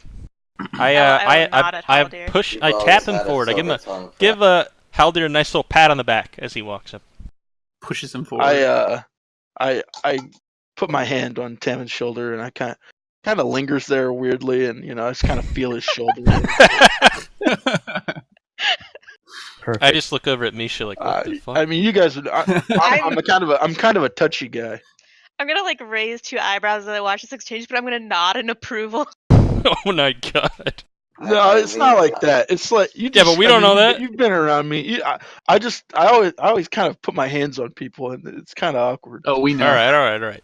I like it. I lean over to Tao and just say, I always kind of knew this. This is why he's not allowed near school. Do I hear All this? right. Make a perception check. Who, me? The guy who said, "Do I hear this?" Oh, I made one. You do not. Okay. Not even in the slightest. So Haldir is stepping up to the plate for the Master of Ceremonies. I start chanting Haldir's name. All right. So you take the seat at the center, and the rest of you take the wings to the left or right, 2 to each side, and you can confer with one another if you don't like the speaker, but they will proposition you. I don't mean that in a bad way, but they will proposition you in that they want you, because honestly, you show capability, okay? And this is I get it. this is a moment for you. So I'll leave it to you. What do you guys want for dinner? I've prepared a delicious fish soup, and if you're not interested, I've got some dumplings, some potato dumplings, you just boiling up with some nice beef broccoli stew. So you tell me what you would like, and I'll bring it to you. All right? I love the fish stew. 2 of fish stew, please. I love the dumplings. Oh, All stew. right. I'll have one of everything. That's my man.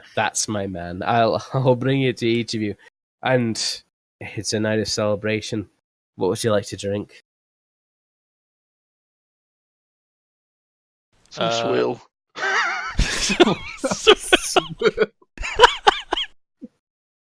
Oh, Haldir, come on. It's on me. Please, don't drink swell. Come on. I'll give you anything.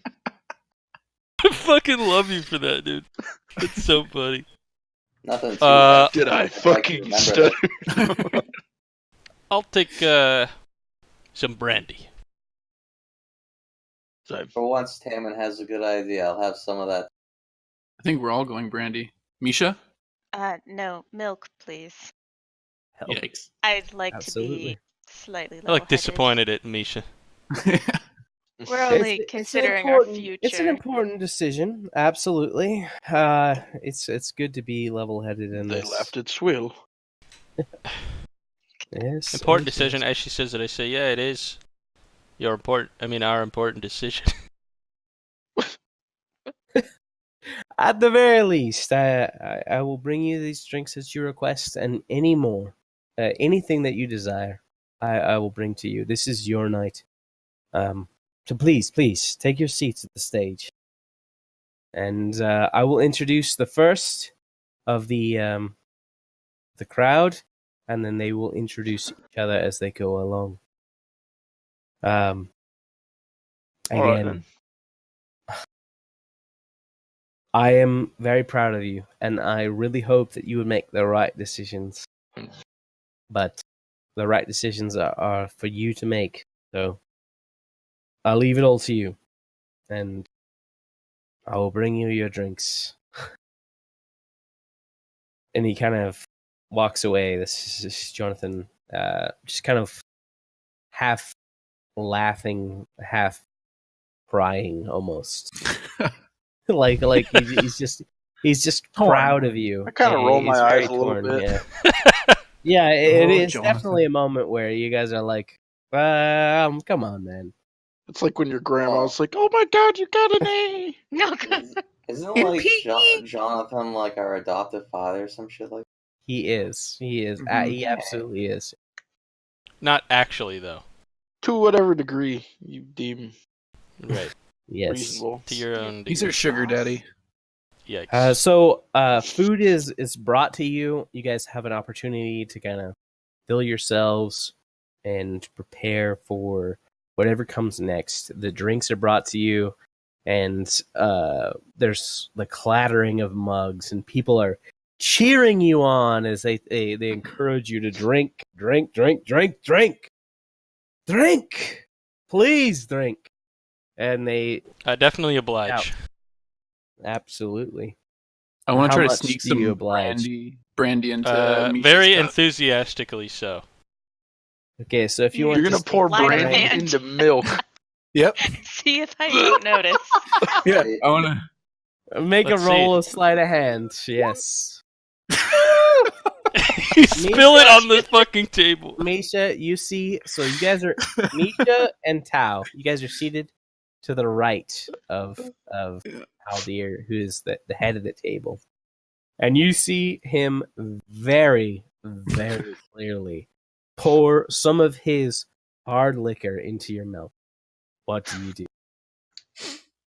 I'm going to stare at him for a I just raise my glass and say, "Cheers, Misha." So from across the table, you hear cheers, and they raise your glass. What do you do? Do you take the cup? Yes, I'm not gonna have a choice because it would be rude. All right. Hey, there we go. Everybody takes their cup. Hey, They raise it high and they take a drink. They take a swig. I just want to see Misha's reaction to the brandy and milk combination. Roll a Constitution check. Who? All of us? Her. Oh Oh, shit! she takes it She's like a a fucking boss. machine. yeah. There's There's not even a milk like mustache. yeah, it's literally just Is that the regular. highest I con just roll we've picture seen? Tao like on the complete other side of the table, like leaning over.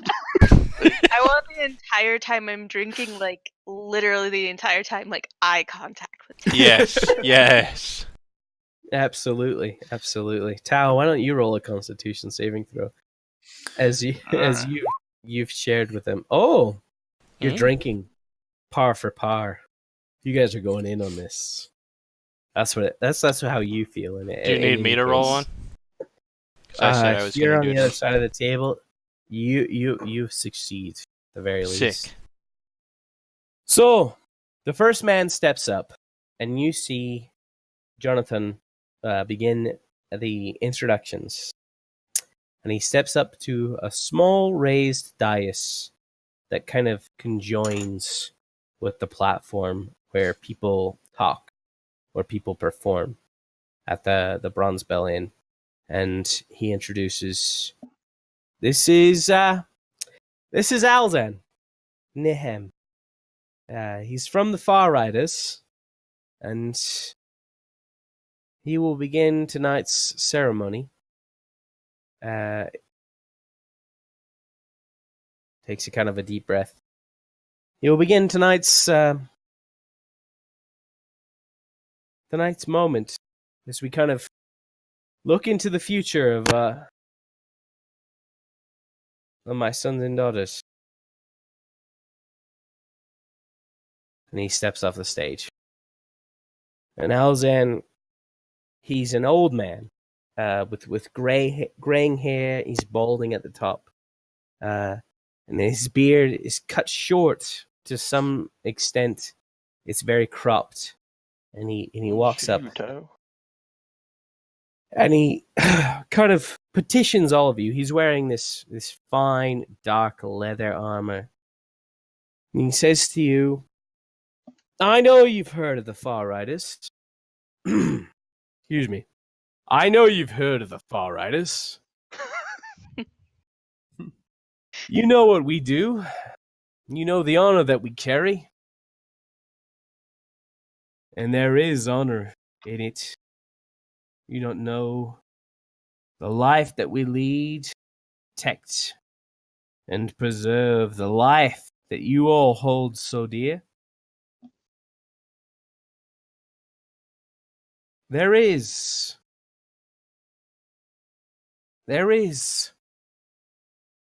consistency to it.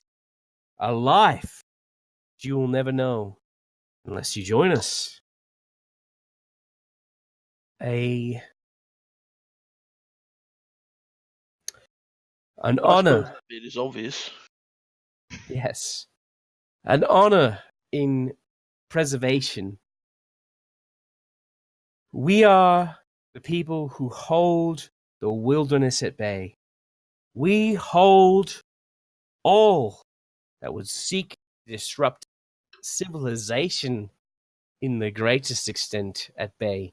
And if you join us, there will be people who acknowledge you for it. There will be people who praise out your name and say, look there. Look there. There is Haldir. Look there. There is Tau. He is a great man. I can promise you this. We'll teach you the ways of the wilderness. I will teach you personally the ways to survive in the wilds. The ways to continue and preserve that which is Solura. I'm kind of looking around the table trying to gauge like the other people's reactions. Like, Yeah, if I'm this just is like something that super they're like interested in, or yeah, if whatever, they're, dude. Kind of reaction to this guy. Misha always has a very blank look on her face, and this is no exception. Okay. Wonderful. How are Tau and Cyril looking? Kirill's Bored out of my mind. is impressed, but it's he can respect it, but it's not. Not for him. All right. As I've said before, you will receive honors among your peoples. And with those honors, 10 gold pieces a week. A week. You've worked hard. I know it. Each and every one of you have worked hard for years to receive your first horses. 75 gold pieces, if I'm not mistaken, among each of you. Do I know this guy's name? You said it. I know actually. No, but I don't remember. And he's from the Iron Chain. No, he's No, from from the the Far Rider. Far Riders. Oh, Yeah. okay. We protect the small folk. And you have to understand, the small folk return us in kind. 10 gold pieces a week. A far fairer wage. I've had a bit to drink. Than any of us could earn on our own. With Sir, what you have before you, 7 gold. 7 weeks. 8 weeks. You'd earn what you've earned over the course of 2 years, 3 years for some of you. The work is honest. I encourage you to join. That's all I can say. And he kind of toasts his glass to each of you. Raise my glass to him. I will as Say well. thank you for your offer, good sir. I don't, while staring at him. Well, I I'm still trying to appreciate the figure out- officer, but excuse me for saying so. I don't believe that any of us are the men or women you're looking for. If that's the case, then the riders will be very remiss for even having spent the time to come here. I've We come serve now. a greater purpose. And I would be remiss if I did not beg of you, each and every one of you, to consider in your night, in your sleep of the last hearth, that maybe we might be the right choice. And he's kind of got this kind of hazy look to it when he says it. Regardless, I appreciate your consideration. Does he come off I- as kind of sleazy? Go ahead and make an insight check. Because it almost sounds like, I know it's probably not like mafia-esque, like extortion of local towns, but Go ahead. Yeah, Tim's Comes calling off this like guy's he's- bullshit already He anyway. comes off like he's pulling. Oh shit! +5. That's oh, just wait, I might have had a click on that. Take off So two. yeah, So two, 19? off two. That 19. Yeah. Obviously, it's So very that still was strong my- roll. Yeah. Okay. So when you look at him and when you kind of look at what he's kind of presented, it's not mafia-esque, but it is kind of like a situation where he's rallying or playing on public sentiment that the far riders are important, that they mean something, and that what they do is important, far more important than any other player. He was the first one to speak, and that means something.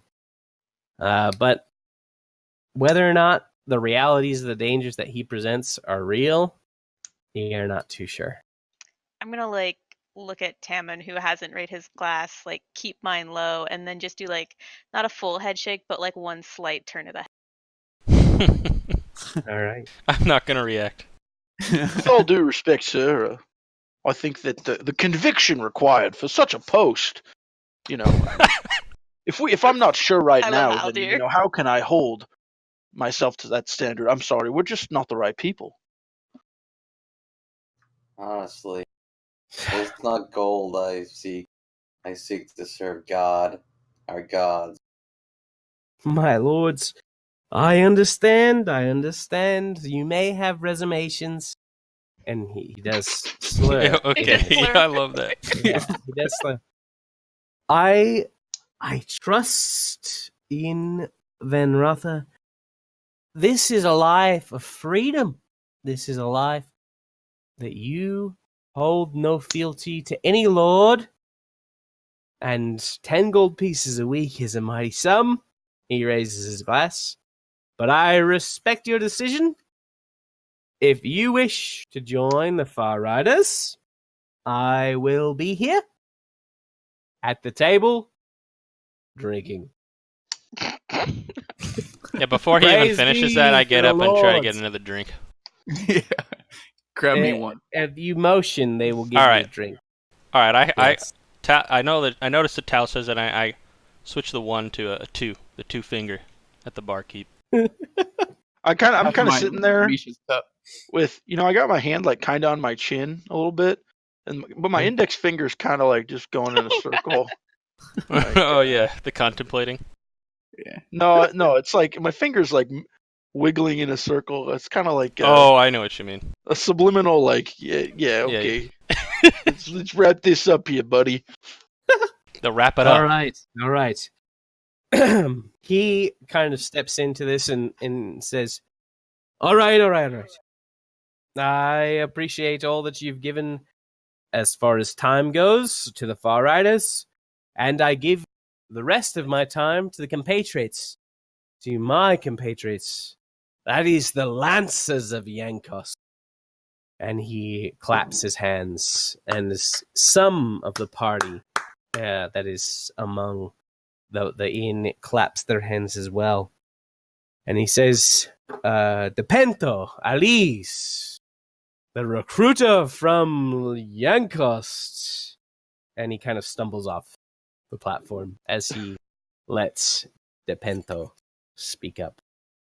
You see a man who is clean cut, his head shaved completely bald, but his beard starts to grow in, I'm gonna and glance his at Tao goatee. as this guy comes up.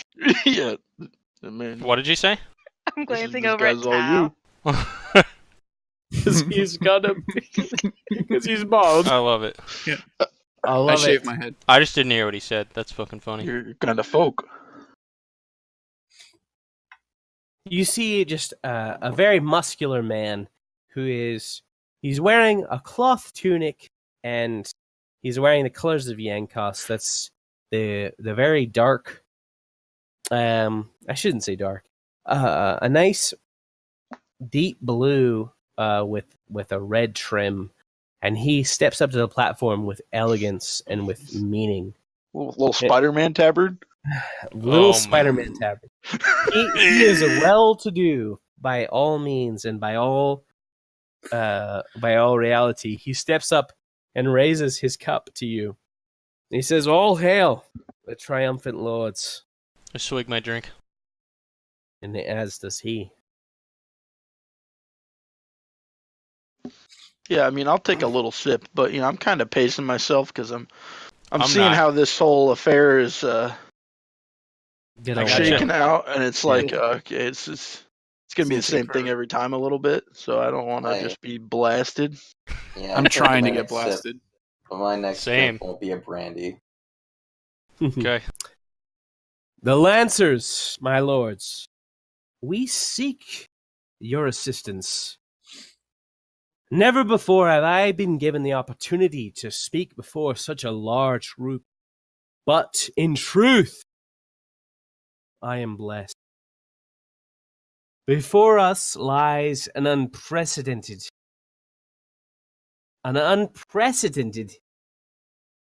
opportunity and an unprecedented reality. Lenar and Jeppa push at our borders, and never before now have we needed lords and ladies such as yourself to protect our borders. There is danger. There is glory afoot. And you can protect the common man, the common people, from this. I piqued my Travesty. interest at that, visibly. The common people.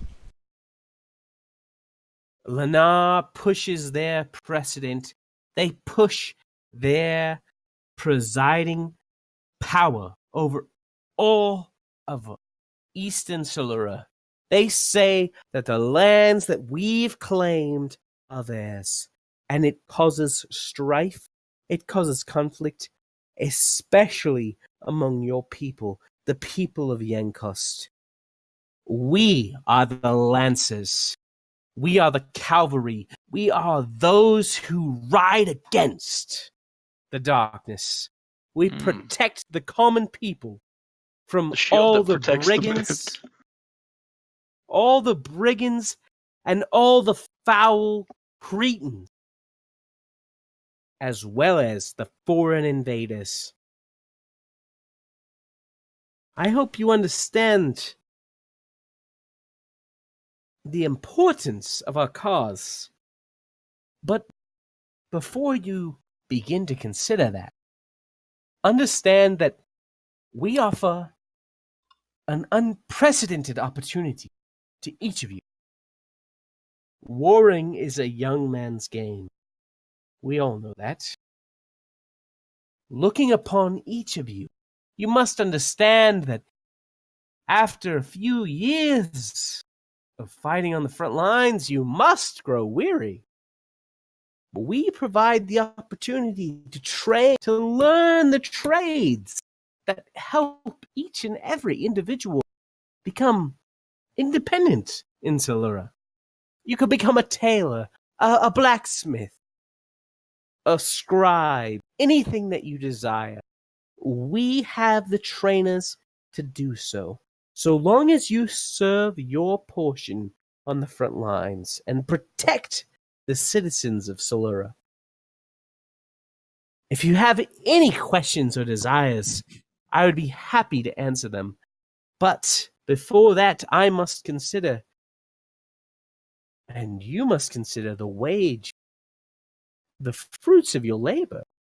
You are free individuals, free to pursue any endeavor. I can promise 7 gold pieces a week. Not nearly as much as the Far Riders, but I can tell you this. You won't be smashed to bits by giants. You won't be ripped to pieces and tossed into a stew. It's the only time I'm paying attention. I just kind of Instead- take. disingenuous. I just take. Okay. Instead, you'll be learning your trades, learning professions that will give you wealth from here, from now, into eternity. The riders and the lancers of Yankost, we are the shield that guards the people of Solura, and you will be well rewarded, without a doubt. I open this now to questions from my lords and lady. As he bows his head. I speak up real quick, and I'm like, so, you're soldiers that protect the land. You'll pay me to be a soldier. And when I'm done, you'll train me in a skill so I can make money? Make a living?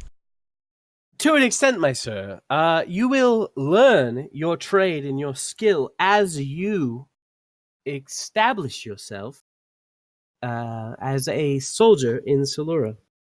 So it is in tandem that you learn your skills for the civilian world and for the military world. It is not one or the other in timeline, but it is both. You protect the small folk, but do you truly help them in a time of need? To feed them when they're starving, to cure them from disease? To cure them from disease, we have a few. I cannot say that with a surety that each band has a cleric or a paladin who has the capabilities of these things, but I can say with surety that we protect the borders of Solura, and we will not allow Lenar or Jeppa to endanger the prosperity and the freedom of our peoples.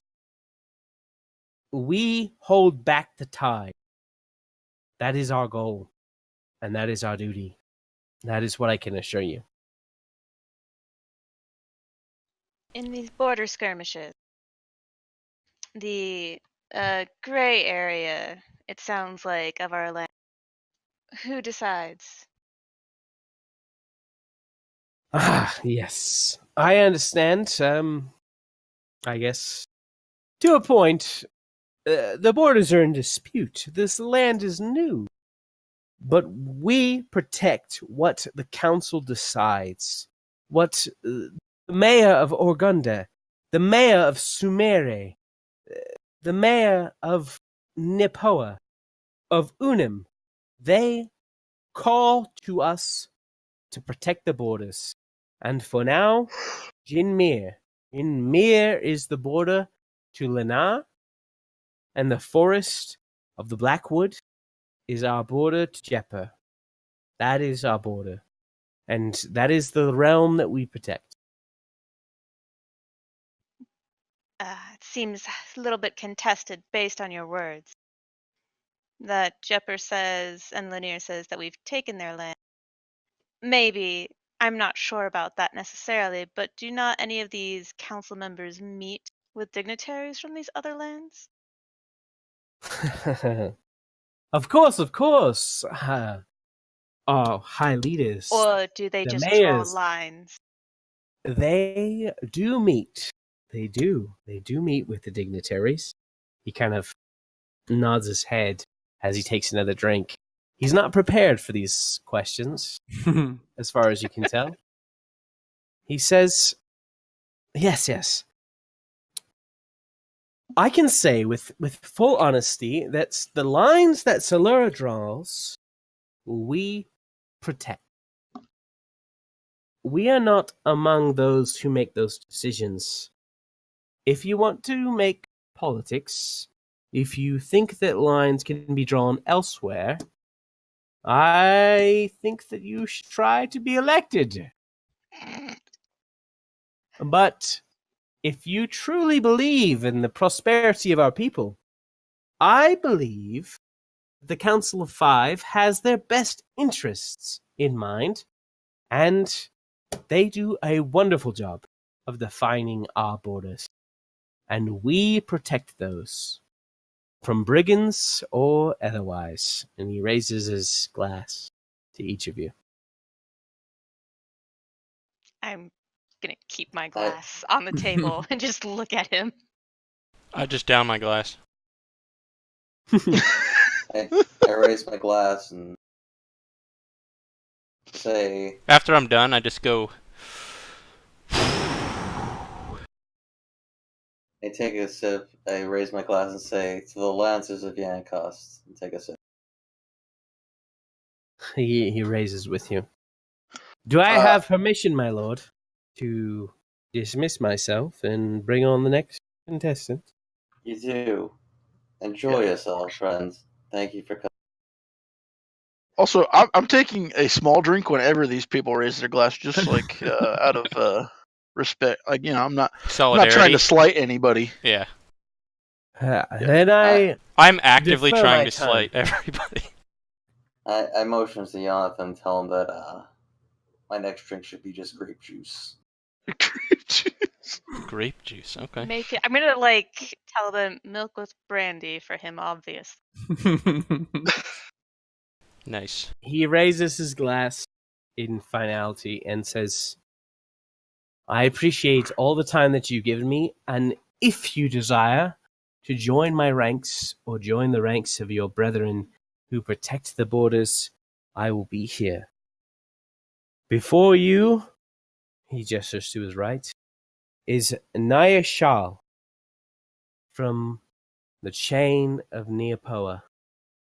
And he steps off the platform and lets another woman join the platform. She is contrite and composed, wearing a medium armor that has steel plates covering her shoulders, and across her chest is a symbol of iron chains. She approaches you to the platform and bows before you and says, I appreciate all that you have done for us in becoming adults in our society. There is great honor in becoming even part of what we all contribute to. But you all must understand there is a further honor, there is a further justice that prevails beyond loyalty to cities, loyalty to nations, and loyalty to self. We are those who work towards a greater justice, a justice that many believe to be intangible. We work towards the justice of men and women who have betrayed the laws of men and women. Anybody who has gone beyond or betray the trust of civilization, they too will work in our minds. They will work among us and pay off their debt. We work to find truth and justice where civilization may not seem in the right. For there are many among us who do not hold the truths or the justices of commonality. They don't hold them among each other. But we do.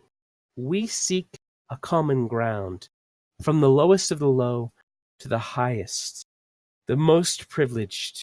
As We soon as I hear that, I take a drink and raise my glass to that person. Okay? I roll my eyes. I motion to Mission and say, this guy looks like a heretic. It's a woman. Ah, Naya. That guy looks like a woman. At the very most, Dude looks like a lady. I require of you a sense of honor, a sense of justice, that you, without regard to position or status among the highest of the high or the lowest of the low, you will follow true justice, and you will carry out that justice, regardless of position, regardless of monetary value. You will carry out what is right. The chain of Neapoa. We work to ensure that no man or woman is privileged in their regard to the law. We seek justice and nothing more. In each of our cities, there is a link, or many links, who preside or look after this justice. And we ensure that no one gets away with anything just because of their position or because of their prominence, because of their name. We keep and we protect the innocents in this regard. If this resounds in each of you, if this makes sense to the smallest of you or to the least of you, we will take you on and help you in this regard. We will turn you into an absolute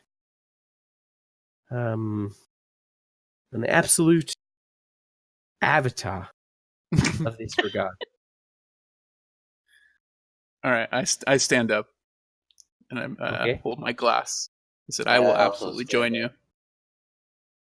This guy she is a rad speaker. I cheers to this. I have Hey, a question for attaboy, you. Tao. A question, my dear.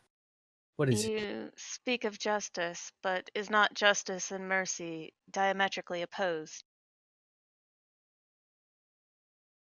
That is a good question. Justice, I chuckle as I justice take and another sip of mercy. my I drink. look over at Tammin and say, "What the hell is diametric?" I just give him the shrug and keep sipping my drink. Justice and mercy. I also signal to the barkeep As for another opposed- 2 rounds. Damon's like, what's mercy? Yeah. I can understand the dichotomy between the two, but there is a threshold that we hold dear as the iron chain of Nepoa, that we will not cross, that we do not allow our recipients of justice to cross, where mercy is no longer allowed. When you cross this threshold, you fall squarely into the justice of our good and righteous Lord, Van Vescott. I just roll my eyes where at this. you will serve your entirety of your life, if it be deemed necessary, as a worker mining away to the benefit of You mean all a slave, right? I just start busting out laughing. I like spit up my drink and start coughing. Well, I turn to you and say, well, I suppose there's nothing better you can do with a murder, is there? There is not. I truly believe that this is the best way to make worth their lives if they have crossed the threshold that deems them death. I appreciate all your consideration. I appreciate all of your time. You are the lords of your destiny, and if you so choose, you may join us. I'm still In- awkwardly standing. In thankfulness, I present to you now the novice of Namina? Namina. That's of course. Akris Nakat. Halder, you really know your stuff. Mm. 'Tis known. Akris steps up. A man probably in his early 20s, or excuse me, his late 20s or early 30s. He's growing a small beard, and he looks ambitious or wild-eyed in your eyes. He steps forward and looks upon each of you with contrite consideration. And he says, all right, I don't necessarily want all of you. I want to make that clear. I only want a couple of you because logistically, I literally cannot afford 5. That's ridiculous. I only want at least a couple. And I'm headed south. A couple of bodyguards. It's really all that I desire. And I come to Solura just because the situation really presents itself to me. I don't trust this guy at all because he seems like he doesn't know what he actually is trying to say. I don't think he just wants bodyguards. Sure. Do you kind of say I any want- of I that wanna- out loud? No. Can we roll I insight? wanna see if I can figure out what he really wants. Even though he hasn't make finished talking. Make an insight check for sure. Whew. 21 and 13. So, Tammin, you see a man who is almost beyond his depths. He doesn't necessarily know what he wishes to accomplish in the long term, but he knows that you, the people before him, represent an opportunity, a crop of individuals who are measurably advantageous to any who would accept them. They are powerful individuals, and you see that this man looks towards you and looks upon the group with almost desire in his eye. Kirill, you see much of the same, but you kind of lose out on the fact that he's greedy in his desire, where Tammin really sees that he's almost desperate in his needs. You don't really see that. You don't really feel that. But he continues on. Just real quick. The Sure. presumption here, by the way, just so I know, is that, even if you were to join one of these groups, you could just fucking peace out whenever you want, right? So.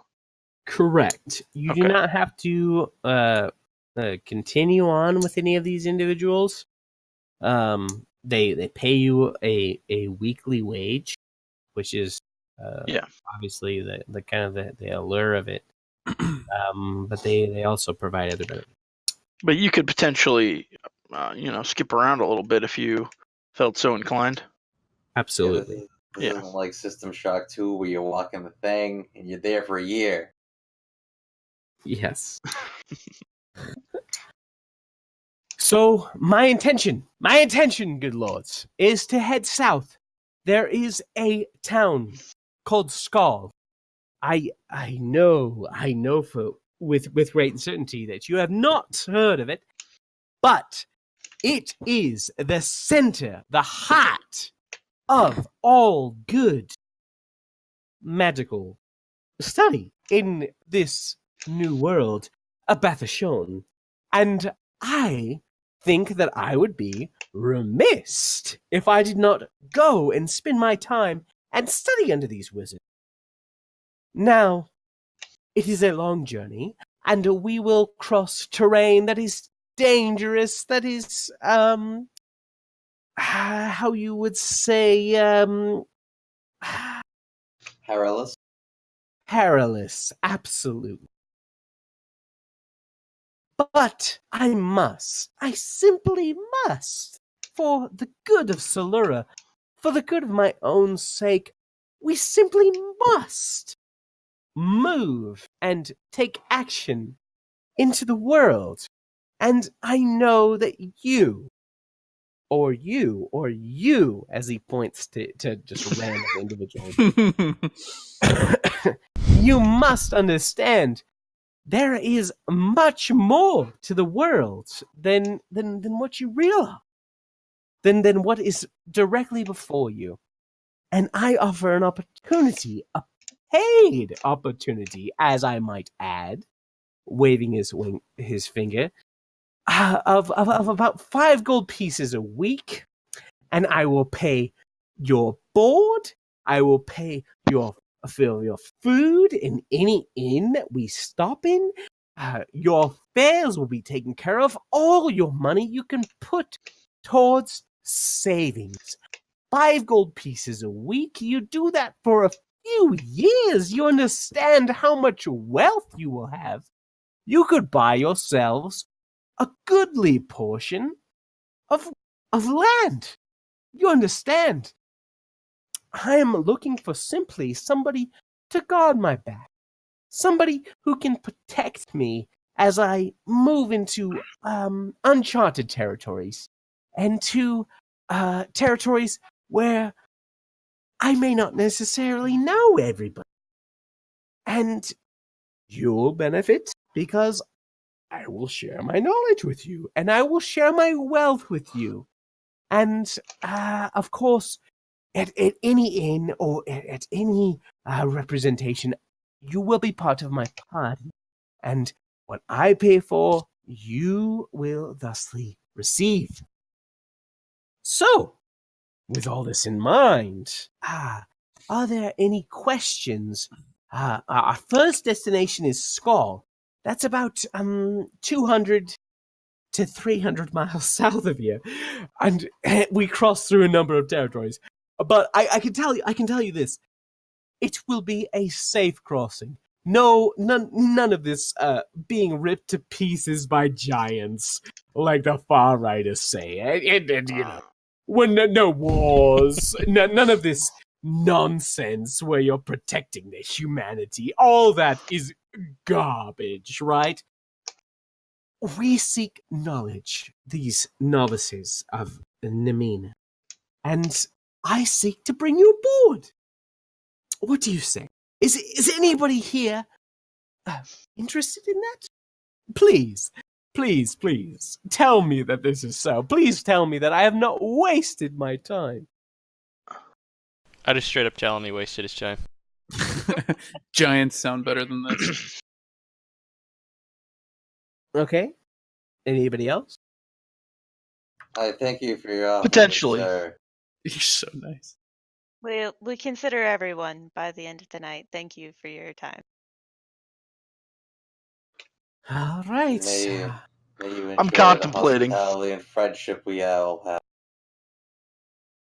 I understand that there is a bit of patriotism in each of you, but truthfully, please contemplate the fact that you may be whelmed up into a tide, that people may be pushing you in a direction that is not necessarily yours to behold.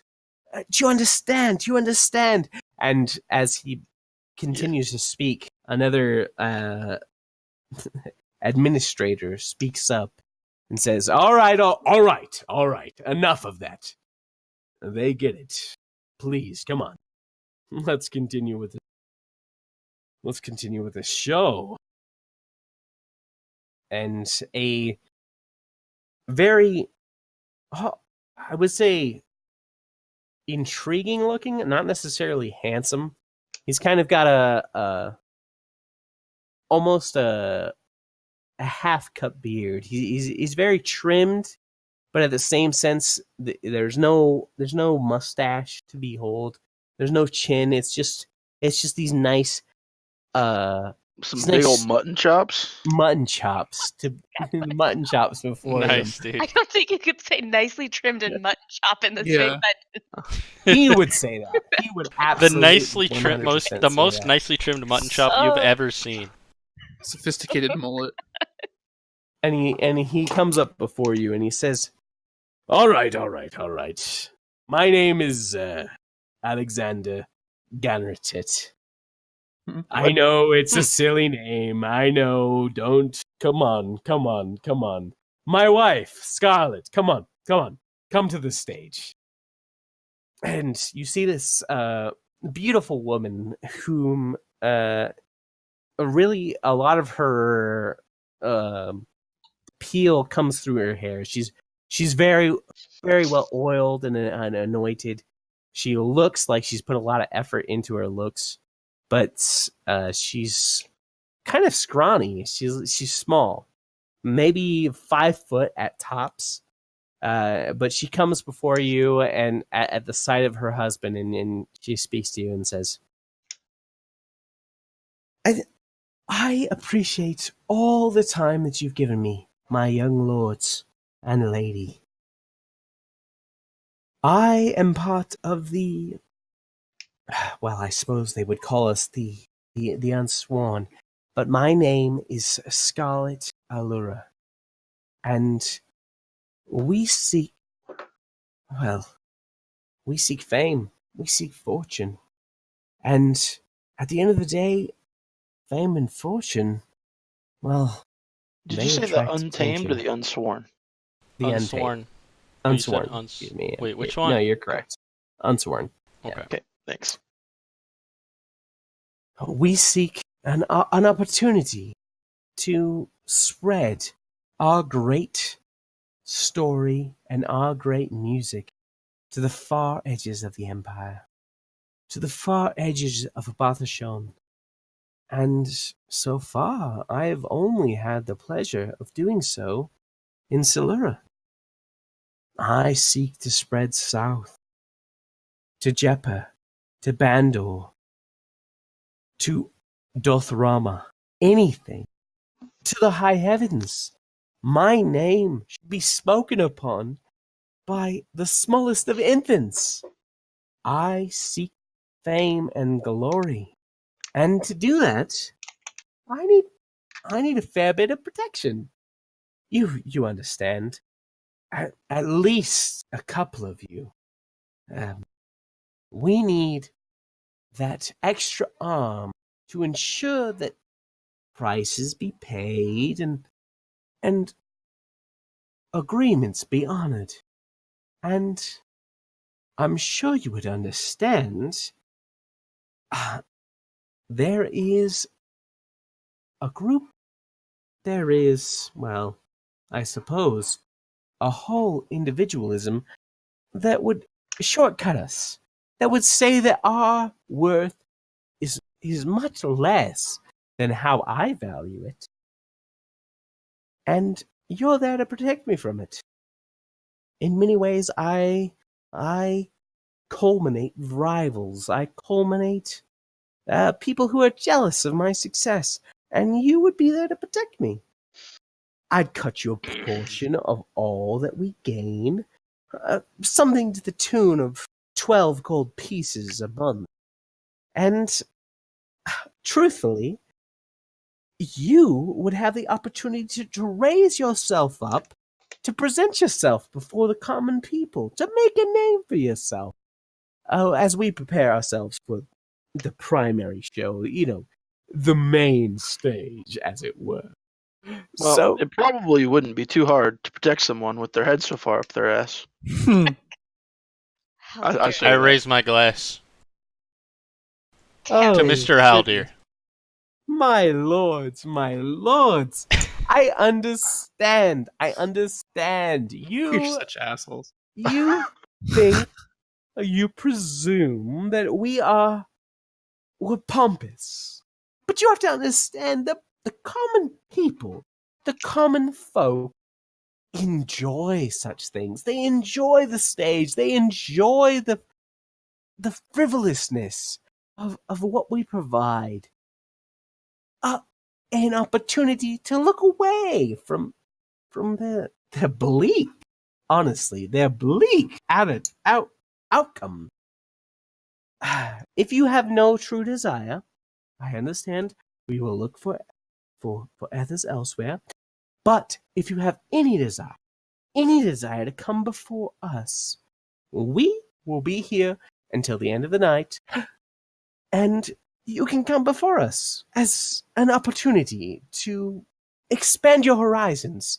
I'd suspect that none of you have come so far as 30, 40 miles from Sansa.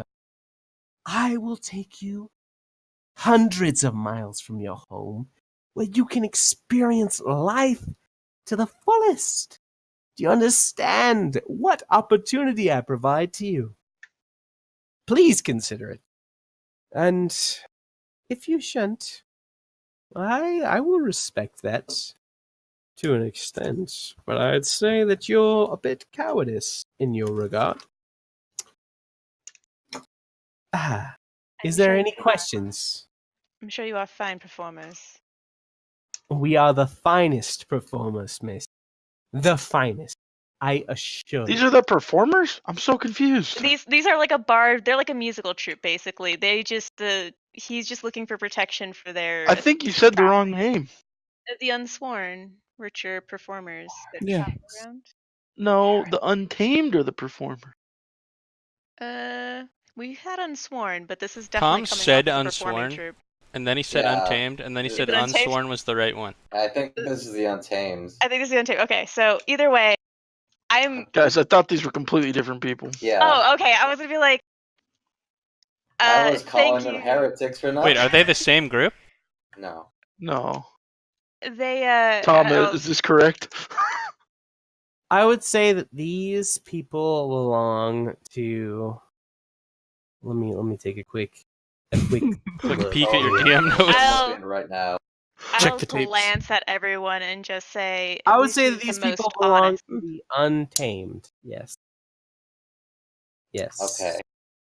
Okay, see, I probably wouldn't have said that about Yeah. that guy. Yeah, yeah. He had a performer's flair. That was he is self-important. I thought this was true. like the fucking edgelords.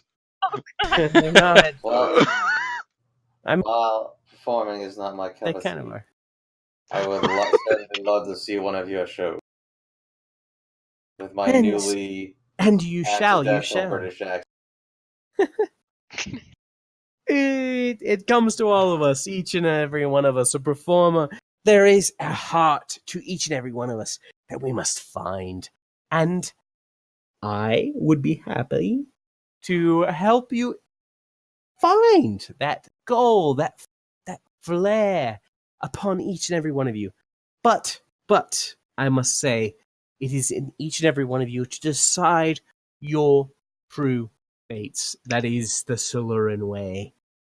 I will step aside and let the next performer in their own right begin. But before that, let us raise a toast, each and every one of us, to the adults in the room, to those lords and ladies who have found their own roots. To the 5 of Sansudi, I raise my glass, and she raises her glass, and takes a drink. A drink. Yeah, I'll So take. my I'll she'll take a be little, alright little as I sip. take a quick AFK. delicious grape I'll take a juice. little swig, which is Sip of probably my my like horrible 20th milk. swig. Yeah, I'm trying Without to a fight people at this constitution point. check. Do you guys know what you're gonna pick yet? No. I just wanted to bury people. This is like I just wanted to bury. That's so Yeah. fucking great, dude. I love that, that works with your backstory so well. The funniest thing is, I might pick that guy. well, the Untamed actually. After you the said you look like closest- you have your head up your ass. To be honest, like, I was You look like you have your head up your ass. I like that. of everybody who Count me got in. into it, No, it's more like, Post man, I want on to put it. my own head up my ass, dude. Like, come on. Yeah, that's I so love funny. that during this you can hear Toe fucking playing Smash. It's the funniest fucking part. He's not taking it I- seriously. No, I'm just kidding. I need something to put my hands on. I Yeah. don't know. Like when I play a real game, I literally just sit there playing with dice the whole fucking time.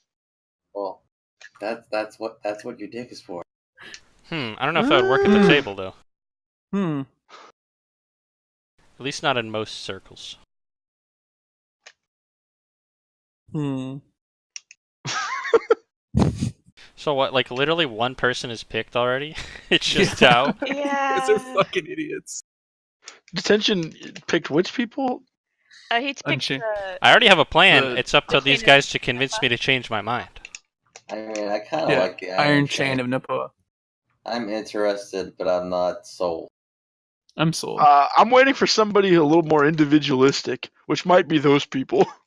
Those might be the individualistic ones. I was like, I would do the chain only to go in as far as to see how corrupt their place is before I left them. As my only motivation to join them would be. I'm What still if they're not leaning- corrupt? I'm still leaning. They're corrupt. You, Yeah, just so you know. Well, what They if they're- are. what if they aren't? What about the though? far righters, dude? Anybody who believes that they are the ultimate judge, jury, Yeah, and holy shit. executioner, they're corrupt. But they're not It's- executioners. They don't kill they, people. No, It you just is. spend They a It's a said life that if they get to It's a the life if they cross the line of justice, then there's no turning back for mercy. It's no and mercy the line allowed. of justice is It's a hard line. ambiguous of whoever decides what that is, and they can't possibly have any mercy. It's literally Well, completely opposed to justice. You can't have the two together. what Well, do I you mean, a Like, life you sentence can just be say- mercy. Um, say, okay. Imagine- then you're not Imagine this. considering This is the world we live justice. in. Some guy could literally cast a fireball and kill an entire village. Well, okay. To not be also I'll tell you casting what. a fireball. My justice, I'd kill the guy. That's my They're point. giving him the mercy of putting him in jail. Of a life sentence where he works in a mine, and all of the money that comes out of the mine, I'm sure goes to them. Death would be mercy. Why not just kill him? Yeah, I was gonna say, depends on the person, maybe. It could be useful to our society. Yeah, as a It slave. would be too As a slave. merciful. Yeah, but there also comes the problem of people deciding who has crossed whatever line of justice and then imposing slavery on people because maybe they looked at someone wrong or, whatever. Well, they Misha, the haven't social explained justice to us warrior. how their Oh, actual God. judgment works. I would that's so far that's the only one I would possibly join other than the Untamed. Although the Untamed seemed kind of cool because his character is amazing. I'd love to hear him speak as that guy more often. Which one was There's that? Which so much That was just there. that was the last one we heard. The last one. The He performers. got The lady. yeah. fired. I love how each one is clearly Yeah, somebody performers of the arts. famous. What Plus, the? you also get traveling across the to the different nations as well too. Just waiting for the church itself to come talk. Yeah, I was kind of hoping there would be someone who's like, "Hey, we do funerals, we do weddings." You're I mean, there's going to be more This is what we people. do. No, she is I obsessed know. with funerals. She's I would assume That's that her every thing. single person on this list is going to be there. So, That's of what I thought. course, I bling before you. Excuse Bling. me, bling before you. I've had a few too many drinks. Praise be Same. to your good man, Jonathan.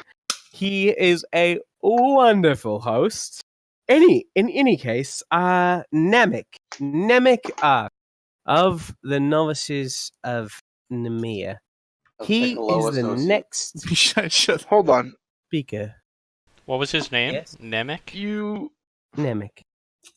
So the guy who's going to Skull, you said that was from the Novices of Nemea. Is this guy also from there? Yes. Okay, just checking. Mm-hmm. Go ahead. Sorry. Excuse me. I appreciate your consideration as we begin this trying time. There is much to consider. You guys have lived a life of exclusion in large part, but I can see that you are, well, you're special, right? You see this man, clean cut. He's got this nice beard, but his sideburns are shaved completely. He's got no chops, which is pretty important to the society that you live into.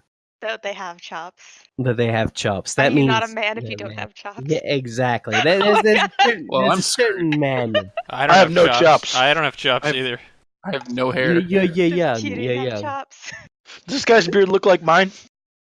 No, not in the least. Tao has Uh. alopecia. He just has completely smooth. He comes before you and he says again, there is a world beyond all that you know. I am a novice. That is very true. I seek to learn the arcane arts, and I'd hope that any assistance of mine would follow in my footsteps. That's not necessarily a requirement, however. I seek a very important goal. There is a mystery afoot. There is, well, how to put it? There is a life unknown to us, separate from us, in this land of Bathashon. Before us came elves. We can clearly see that from the relics and the Bastard. the Do you artifacts whisper that that? they've laid before us. I seek to explore all of the possibilities and learn from them, but to progress into a certain safety. I am not convinced that the darkness that came before us, the darkness that I presume you have learned about some 150 years ago, I am not convinced that that is not a cycle. I believe that that darkness will come once again, and I seek to forestall it or to stop it. And my travels will take me to Jeppa. They will take me to the farm marshes of Gendia, of the far south of Arun. I will take you to places that you have only dreamed of. But I seek that individuals whom have like-mindedness in this, that they understand that history is of a cyclical nature. And in it comes the possibility to break that cycle. I differ from my brother, who is also a novice, in that, honestly, I seek the good of your people. And he gives you a big, winning smile. Why don't you all make a charisma saving throw? Whoa. Interesting. Those are good mutton chops.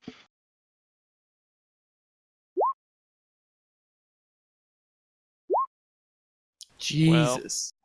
We fucking did the same again. Oh my goodness, dude. This man speaks wholeheartedly the truth of the nation. For those of you that have rolled below 10, he Can I try and is- identify the spell he cast? I don't have any. he is without a doubt the most compassionate man of the bunch. He And might he- just be super sexy. He might just be super sexy. That is definitely possible. But for those of you who have not rolled above a 10, he looks and feels of destiny. And he continues. What about I people see. who roll over a 10? He's full of shit. He sounds like he's a crazy man, speaking I in a speak. high and pompous position. I definitely am like super interested in this guy, Oh, wow. and I don't know why. I will join you. Will you? You say that? Yeah. I accept your admission. Is there anyone else who will come Oh, dear. alongside me? I suspect I'll be put into dangerous situations beyond the ability of just one individual. I would take at least 2, maybe 3. Is there anybody else who'd come along with me? He kind of strokes his sideburns. I want to Who like reach exactly over do you and represent? I want to pinch Haldir just to make sure like he's paying attention. Yeah, you absolutely can. And then I'm assuming he'll just What the fuck? You have a +6 charisma mod? that is really high. Well, you I have mentioned- proficiency in charisma saving throws. Okay. I was just You like, wow, that's a huge mentioned mod. a darkness. Can you elaborate more on that in the past? Ah, yes. You're young. I understand. Perhaps maybe 120 years since your birth, there was a darkness that crossed across the entirety of all of Bathashon. A perpetual night, if you would, that presided and prevented the growth of crops, the reality of humanity. If you're so inclined to follow such things, you can very clearly see that he's an elf in his conversation and in his sideburns, very neatly trimmed. Wait, he's an elf? He doesn't have Yeah. sideburns, though. No, he does. He does have He sideburns. said he didn't. Uh, I'm tilted.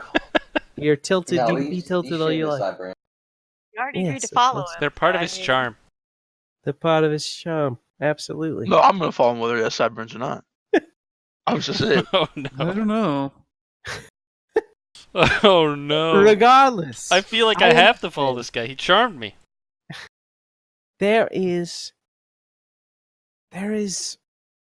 a cycle to Bathashon, this new continent that we now preside over.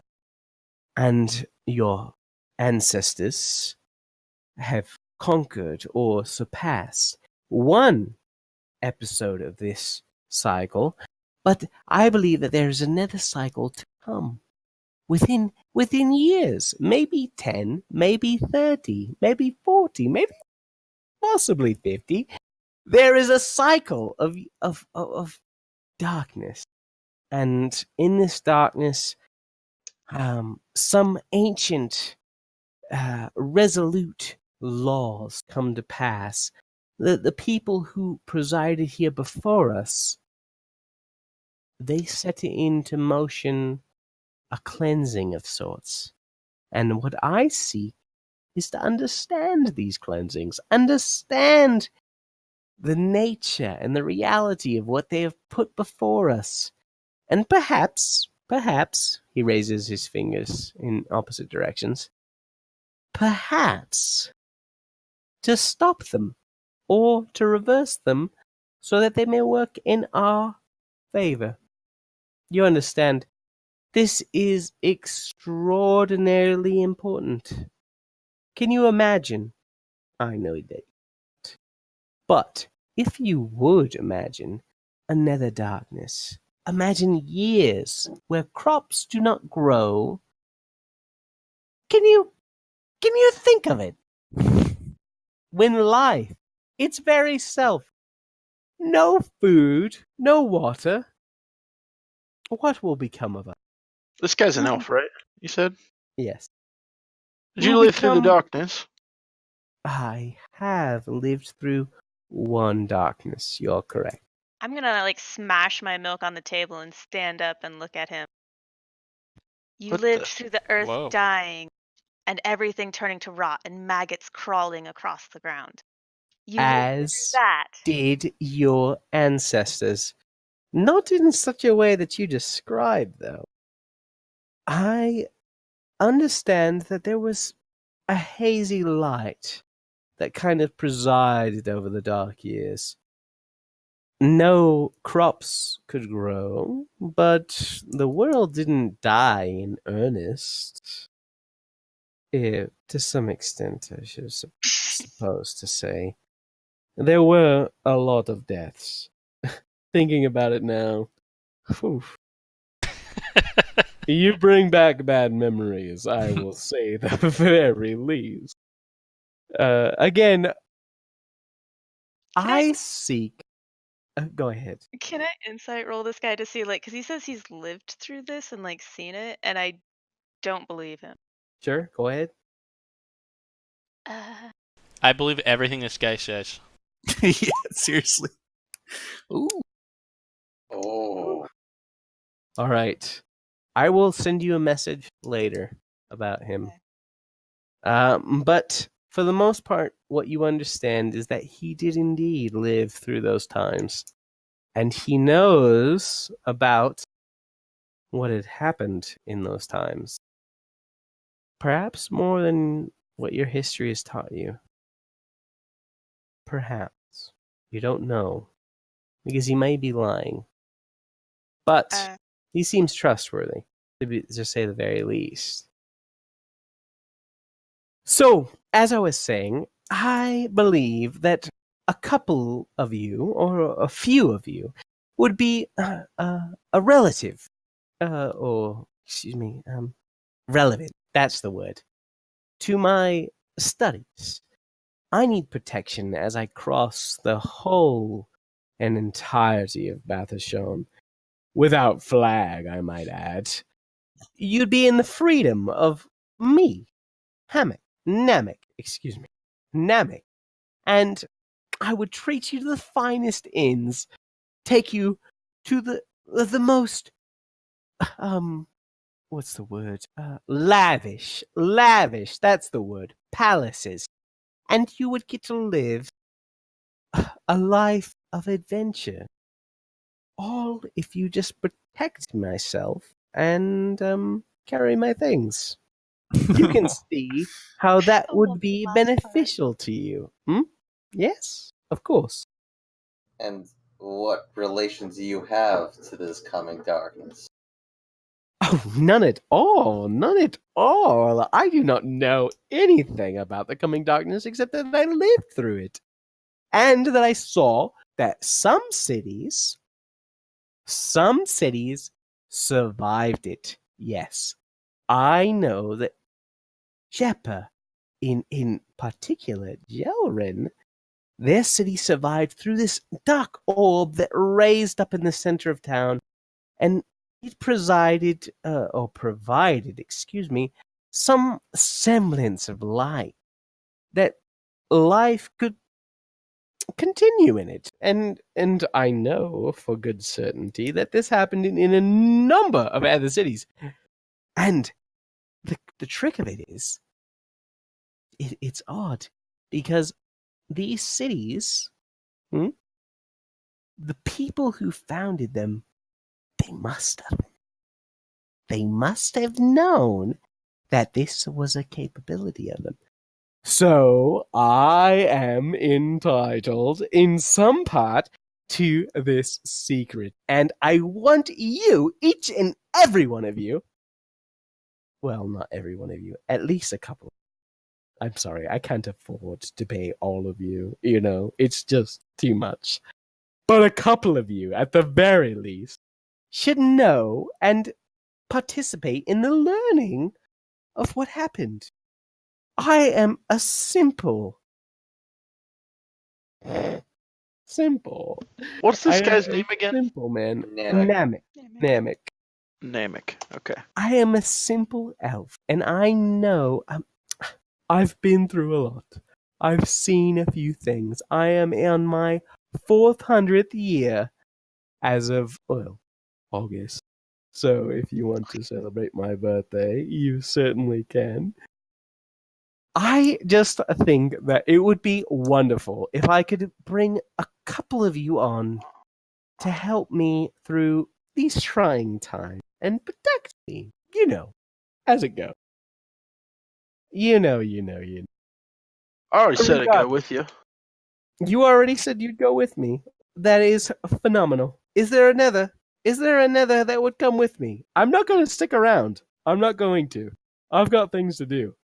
So, if there's another who would come along with me, you'd better speak up now. And he kind of points his finger among you. Anyone? Anyone? No? No, thank No? you, good sir. I desire a life of service. Am I charmed by this guy? Like, honestly. You rolled a 6, so I mean, Yeah, I feel like I have to go with this guy. well, you and Tao, but You feel I like already dedicated myself. every moment Yeah, that you he already did. speaks is a moment of pure and unadulterated honesty. And he's just spewing the truth and letting you understand what life is. But that doesn't necessarily mean you have to follow him. In any case, I appreciate each and every one of you, especially you. What's your name? He points to you, Aldir. Aldir. Oh, I love it. I love it. I love it. I love it. You will be my apprentice. These other chumps, as I would call them, Use the C word on us. they can find their own way unless they speak up. At this moment, he taps his ear just a couple of times. Hello. Alright. No? Piss All right. off for a minute, would you? Jesus. Absolutely. With 100% certainty, I will give the stage away. Thank you for your time. Thank you. Thank you, sir. And he bows a couple of times. And he gives the stage to a relatively conservative individual who's wearing fine robes that are of a deep brown and burnt orange. This individual seems to be very reserved, and Namek doesn't give a name. He steps up with almost like a pristine posture, like it's a posture that no one else legitimately has. It's kind of like absurd that he holds himself in such a way. But he bows his head and says, "Thank you. I appreciate all that you've given me, Namek. You fucking idiot." I had a feeling. I come before you now as a representative of the chain, the iron chain of Napoa. We are those who act in the name of justice, and we speak of nothing less than justice. There are some, perhaps the church and many others, who say that justice is an intangible thing. It is something that cannot be wrought or felt throughout the life of an individual. But I believe otherwise. I believe that justice is a real and tangible reward and goal to seek after. I want to raise up my hand to him and be like, "Are you here with Naya Shaw? Naya Shaw.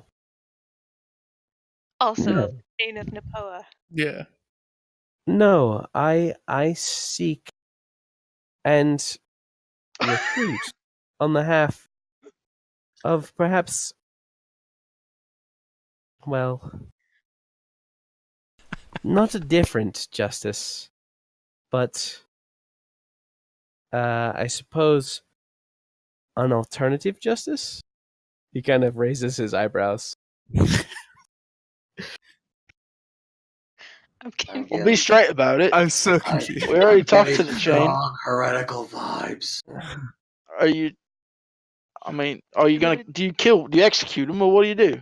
I don't execute individuals. Of course not. That is definitely, without a doubt, beyond my I don't think it's that bad. prerogative. Lifetime slavery is what we were talking about, right? Yes. Lifetime slavery, Neopoa, they go hand in hand. But, understand that not all of us seek such indefinite. That there's a way to work off your goals and, work off your crimes. I represent a more moderate faction. In portion, I represent a hand of Unam. You may have heard of them. You may have heard of them in story tales by the fire. Maybe nightmares, if you be so inclined to believe the darkness. But there is a certain justice to an instantaneous and a righteous death. You understand? Where people whose servitude it's no longer valid. That life for them has crossed the threshold where really there's no way that they can make up what they've done. Do you understand? What do you do with these people? Oh, we give them a quick and, well, not necessarily painless, but a Did I quick death. Did I not just ask if you execute people? And you Well, we said don't no. execute them. You have to understand, it's not by order of any law. It's that we've, through the rights of Van Viscott, determined that they no longer serve a purpose, and that they need to be cut from the thread of life. Yeah, That's so a little bit different. You understand? uh, you know, I don't know about that. Call a bitch a bitch. I like that idea. But you have to understand, life is not so simple in that regard, and at times, the chain will defer to our justice because there are individuals who cannot be deprived of the power elsewise. You understand that at the very least, yes? Yeah. I don't care if you execute people. I just want you to be plain about it. Well, I'll be plain about it with you in that I'm really only seeking to recruit, well, a couple of you. The rest of you, I'll say, not cut from the same cloth. Sorry to say. Thank God. At the very least, life among the band will provide you with a number of resources. Say, to the number, if we have to put it that way, 300 gold pieces a week. You understand that the highest offer that they have given you before this is some number in the tens, yes? 12. Yeah, 12. 300 gold pieces. You could buy a new horse every week a To be- number of new horses. To be clear, if we joined you, would we be your executioners? Oh no, no! Look at you. You're fucking bumbling fool at this point. But I mean to say that we'll make you into executioners. I love this guy. We will make you into executioners. And at the end of the day, isn't that what you want? To carry out justice and receive a proper number of coin at the end of the day. I mean, come on. And he raises his hands and kind of shakes. Look at these other fools who've come before me. They offer you what? Honor? They offer you a life of travel and of glory. What's glory to a bit of coin? Don't you understand? 300 gold pieces. Really, truthfully, 300 gold pieces. You could buy your own homestead in the matter of weeks. How many months, how many years did you work on gaining your horse? I'd presume quite a few. A nod. What I'm presenting to you is an opportunity to... Let me take a quick look at this paper here. An opportunity to... Jet's gonna join them just so she can bury the corpses. Yeah, for real. And make a lot of coin.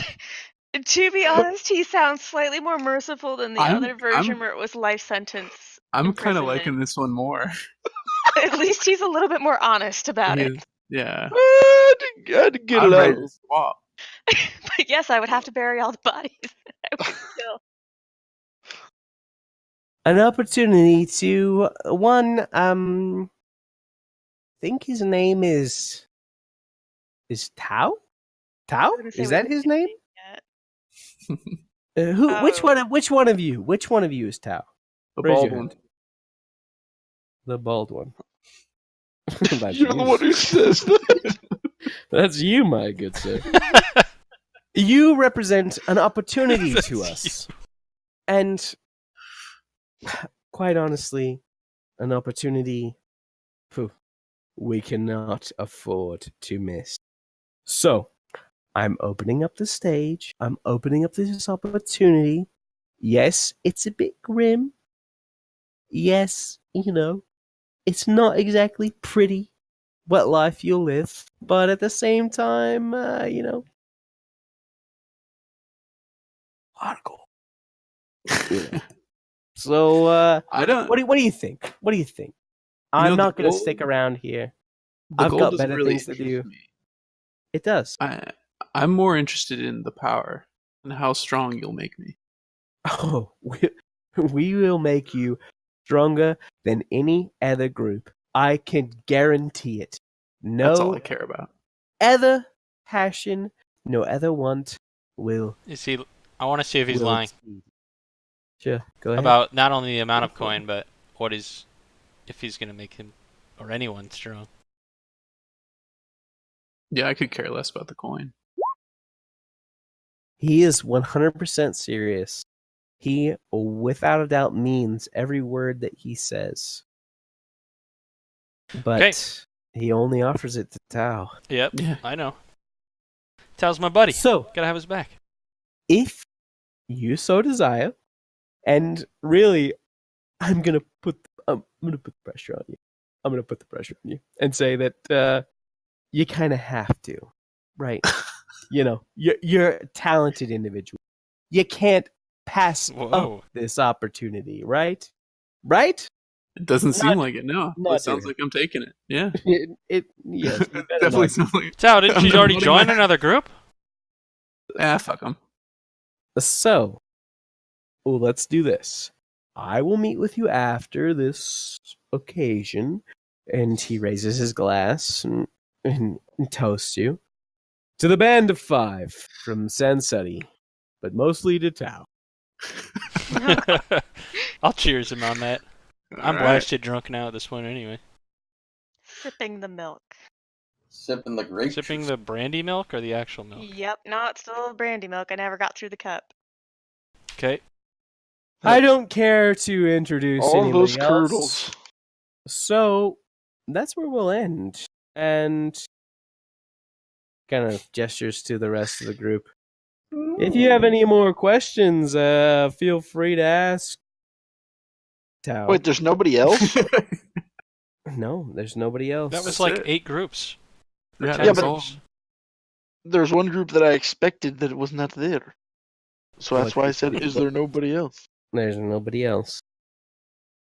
At the very least, you better come talk to me at the very least. Absolutely. We better set up some times, and I really appreciate the opportunity to speak for you guys. Thank you. I really do appreciate it. Tao, Yeah, you're awesome. I got you. Come talk to me later. Other than that, good luck with you all in the rest of your lives. And All right, Yeah. bye. Yeah. goodbye. And he I finishes his motion to drink. Tao and whisper, "He wants your hairless boy body." Probably. I'll do whatever it takes. Get stronger. 300 coins. Fuck the coin.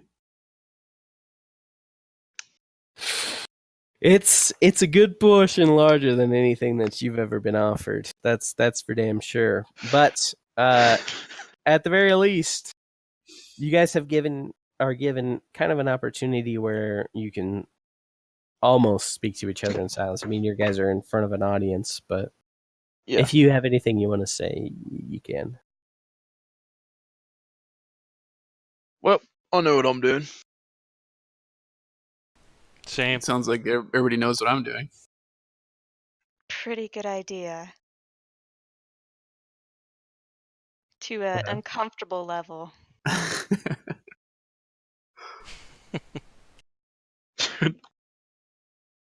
God. Oh god. What does that mean?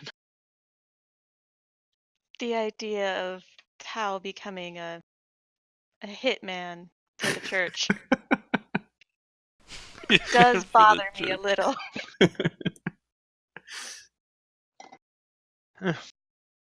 But it is your right to choose. I warned him about the church. You guys laughed. Those guys aren't. That guy's not with the church. Iron Chain of Napoa. He's just of a moderate faction. No, He's from the band of Una. Una. No. They're Oh, fucking. wrong one. They're fucking mercs. Yeah, but he started like he was from the Iron Chain of Napoa. Was that just like a miss? Well, they might Right. take. They might take some like contracts for them on like really bad criminals. That's the gist I got. That's what I assumed.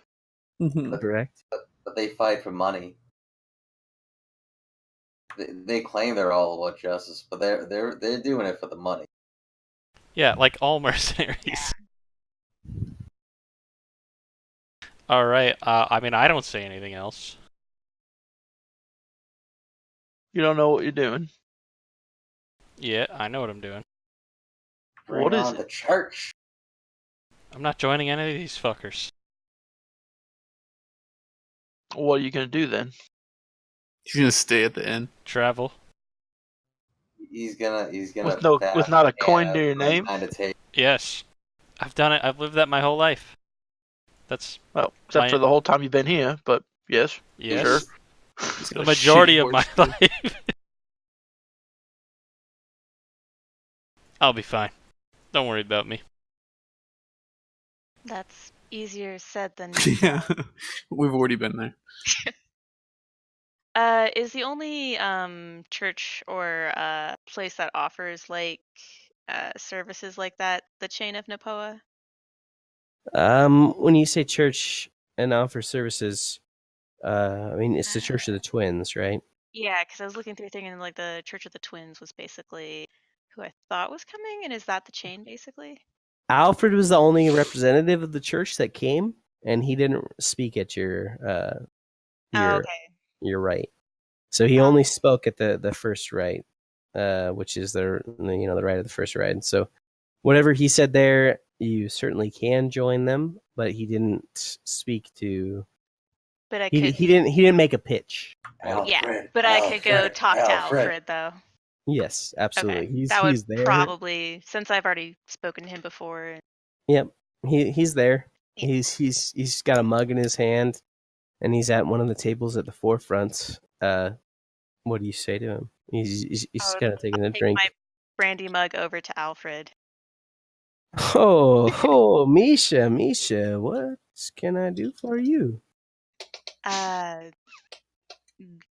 figured, or at least from all of your teachings, I thought someday I would work in the service of the twins, and the only ones who have come to us seem to be of this chain of Napoa. Well, I mean, if you seek to serve the twins, I can. I can help you out. I can get you started on your path. I can be honest, and I can say that I didn't expect you to desire such a thing. What brought you here? To your table specifically, or this decision? Uh, well, both, I guess, or neither. Well, whatever. There were a few questionable things I felt I don't know if I could align myself with some of our illustrious speakers.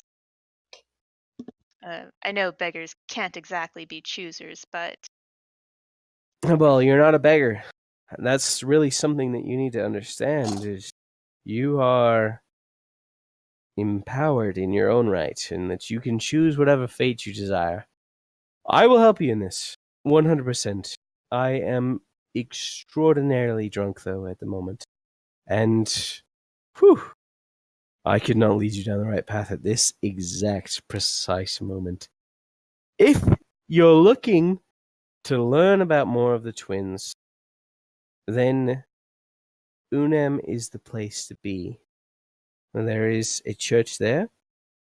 The presiding priest, Osiris, he is perhaps most in tune with the good Lord and Lady, their twins.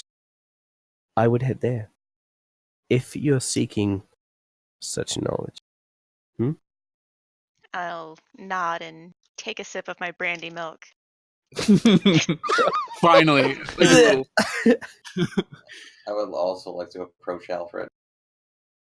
Oh, another son. What can I do for you, The Jack? vision you showed to me today meant more than any of those petty pitches that were given to us this evening. I would like to serve. I will say that I did not show you anything, and I don't necessarily know what you've been shown, but I understand your desire. That is the same. That's the same feeling, and that's the same knowledge that brought me to Van Ratha when I was young, and what brought me to Van Viscott, when I grew older. Go with Misha. She intends to travel to Unum, to the church of Osiris. He will teach you all that you need to know in whatever regard. I promise you. And I know that Jonathan, he will appreciate your seeking of knowledge in this. I really do feel that way. I'm proud of you in this regard. Both of you. And who of the twins do you worship more? In my dotage, I suppose you could say that I worship Van Viscott. But the rights of each individual well, they change as life changes, right? I know that you are young and that you don't necessarily understand all that will come to you and all that will change in your life, but there are seasons to life, and the twins represents, well, they almost represent one god. And the mysteries of that, well, they will be more exposed under the study and tutelage of Uceris. I appreciate the question. I'm sorry I can't give you a straight answer. But it's really both, I suppose. Dependent on your own season. Exactly right, Misha. You understand.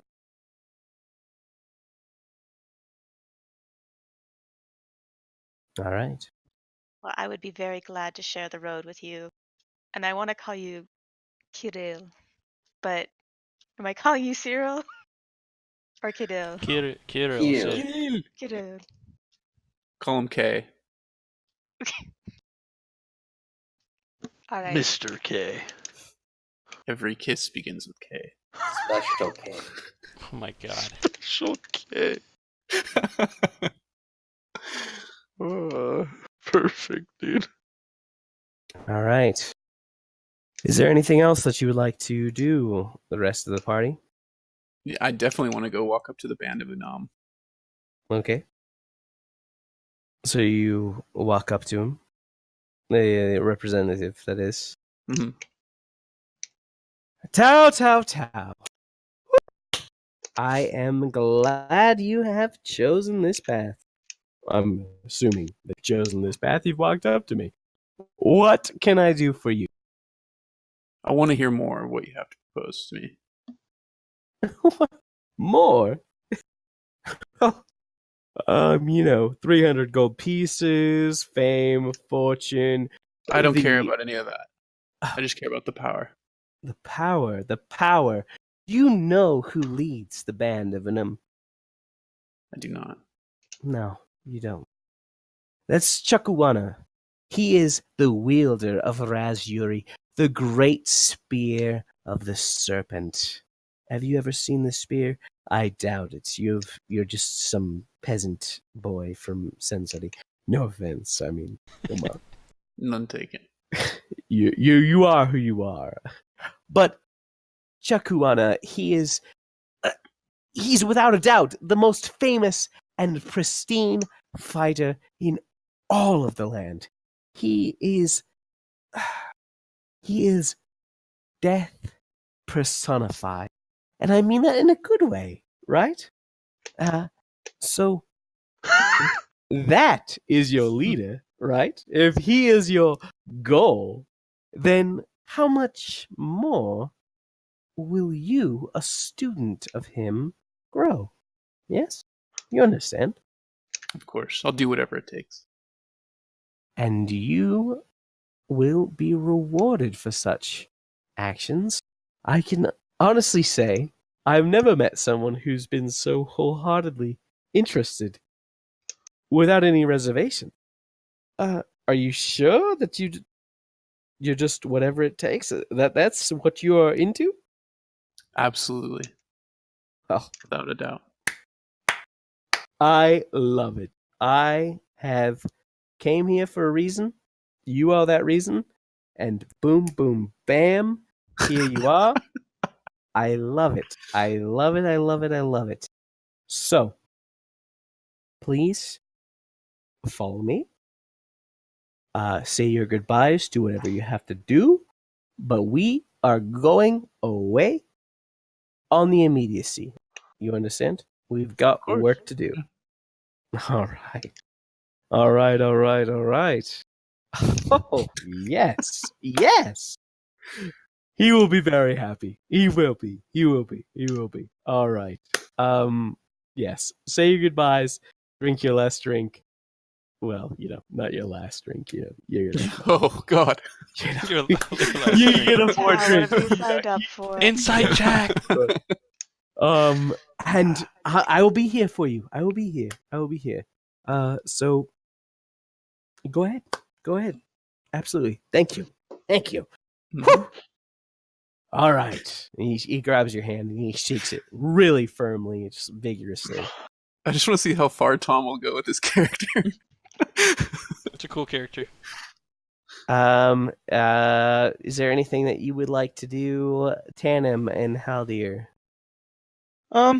Yes. I think that I'm just actually like I'm content with going with that guy, and I'm interested in what he had to say. So I'm just kind of chilling. I'm get a drink and we'll walk around, talk to some people, I do want to socialize a little bit. I want to grab Haldir by the arm if he passes by and tell him, my vision, the darkness in the sky, it was ripped open, and a thing came out before everything was destroyed. If you're going to stop it, I mean, that's commendable. Well, I suppose have to see what happens. I'm just like I'm kind of Well, aloof about it. Like, my but prayer will go with you. thank you. I appreciate that.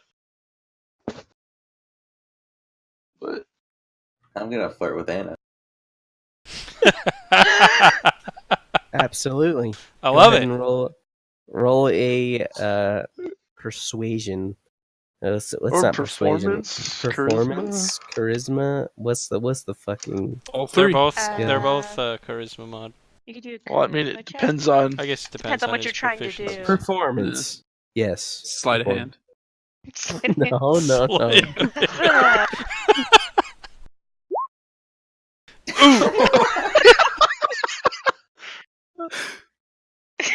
Yikes. Ooh. But that's exactly what you'd expect after a night of drinking. So I Yeah. mean, Yeah. So what happens?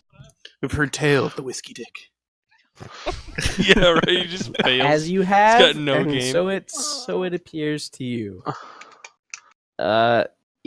She has known you since you were younger, and she is not interested in what you have to offer. That's awesome. Unfortunate to say, she is impressed, but not that impressed. Well, you're not gonna be with me. At least give Casimir a shot. I don't think he has too many options.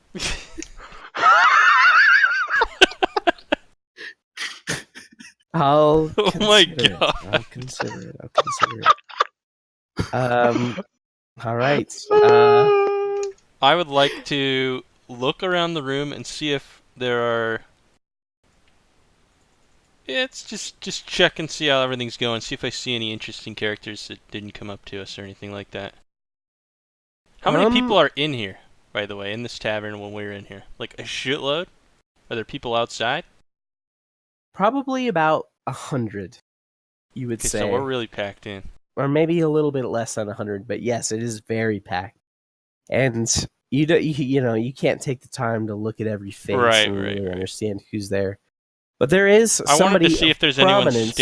standing out that didn't come up to us or anything like that we haven't met or anything. Yeah, there is a man who was sitting at the high table, or the table where pretty much every individual who came up to speak to you was there, but he didn't come up, and you see that he's kind of got these dreadlocks that rain down to his shoulders, and he's got a number of tattoos that cover across his arms.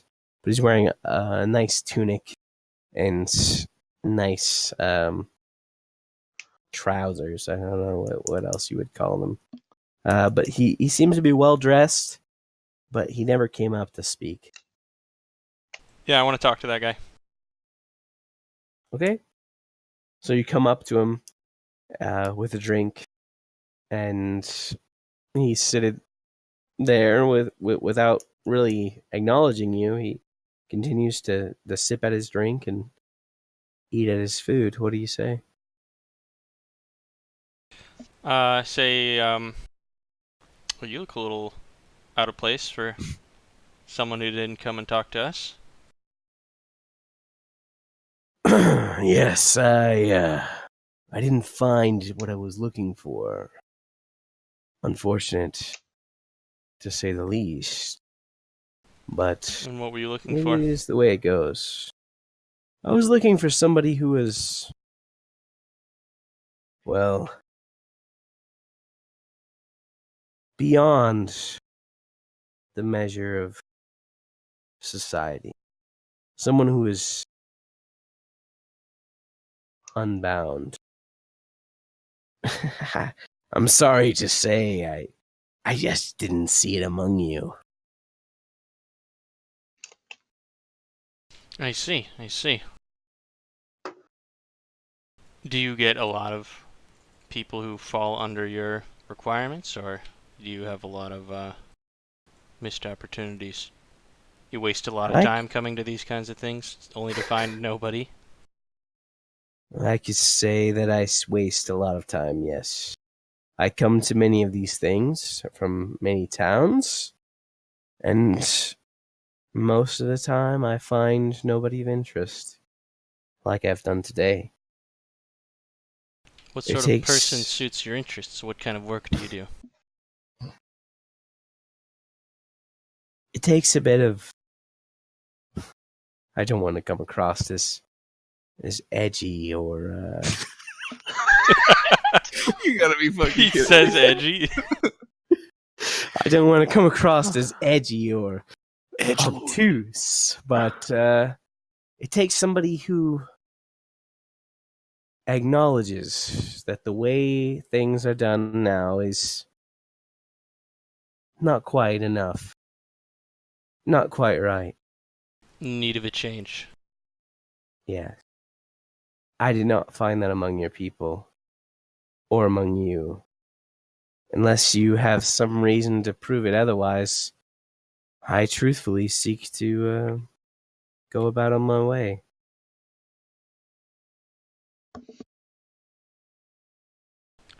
No, you're good. He nods his head, Peace.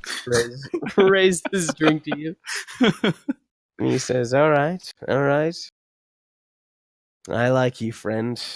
Maybe Crass is, excuse me, whoa. Whew. I've been Ooh, having drinking a this. couple drinks. Yes. Maybe our paths will cross again someday, but for now, I appreciate what you're doing, and good luck, I suppose. Likewise. I just go back and sit at the table. Thank you. All right. Does anybody else have any desire to speak to anybody at the table or otherwise? I ask Tammin, what that fellow have to say? He said that he was looking for some kind of adventurer, but that none of us met his requirements. Well, yeah. Suppose that makes sense. I don't quite rightly understand why any of these people really want us. But, to be honest. Yeah, kind of a bunch of misfits, huh? Well, I just mean, feel like I don't have a ton of skills to offer at the moment. No, but So. I think the point is we'll eventually get them. Kind of a... Sure. I see what you're saying, though. Kind of odd to come looking for someone with a certain set of skills when... I mean, inherently of this entire get-together, we would have very few. Exactly. Well, I'm gonna get another drink. I just walk up to the bar. Did any of us overhear Tammin's discussion with the edgelord? You can make a perception check if you like. Since I was trying to pay attention to Tam and I wanted to make sure he didn't leave, I will.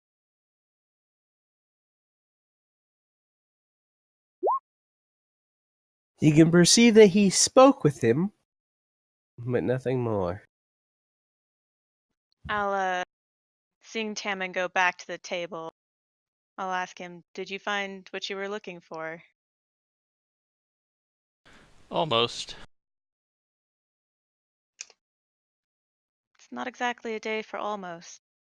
I mean, what's your other plan? Like I said before, I'll find my own path. I've done it before.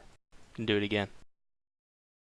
I'll Are you sitting? probably roam around the region a bit and hone my craft from my younger days, and maybe learn to fight a little bit better than I do now. Maybe pick up a sword of some kind. Teach myself, see if I can find someone that, well, perhaps their ideals align a little bit better with mine. So far, all these people, they value coin and fame and slavery, and I just don't like any of it. And I don't agree with any of it.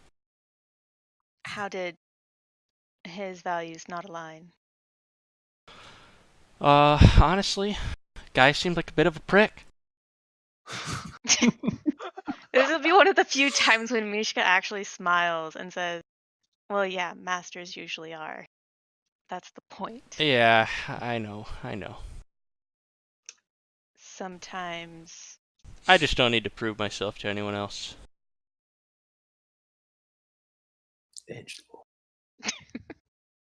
Except for the goose. Where's I could- Goose yeah, this whole time? He's on my shoulder. Oh, He's my I little didn't know boy. they let My pets in here. little pet dude. I'll Yo, well, what? I'll say, while I'm confident in your skills to take care of yourself, I know it would be easier with a master. Maybe, I don't know, if you happen to leave town at the same time as him and just happen to be on the same road, and who knows? Yeah, follow him forever. There are ways of getting what you want sometimes. That is an option, is all I'm saying.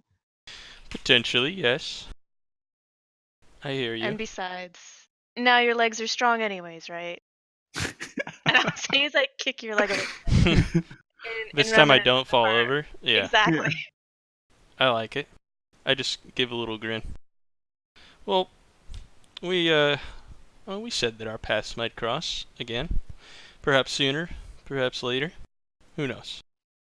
True. You'll be roaming. I'll be fixed. Me and Kirill will be in Unum. Unum. If you ever come Uganda. looking for us. Does that place have a castle of some kind? What? I don't know anything about Unum. I know only that there's a church there, and if there's a church that we could train at, then I imagine it's probably a decent sized town. I see. I guess. Alfred's a little drunk. Too drunk to explain. I see. I see.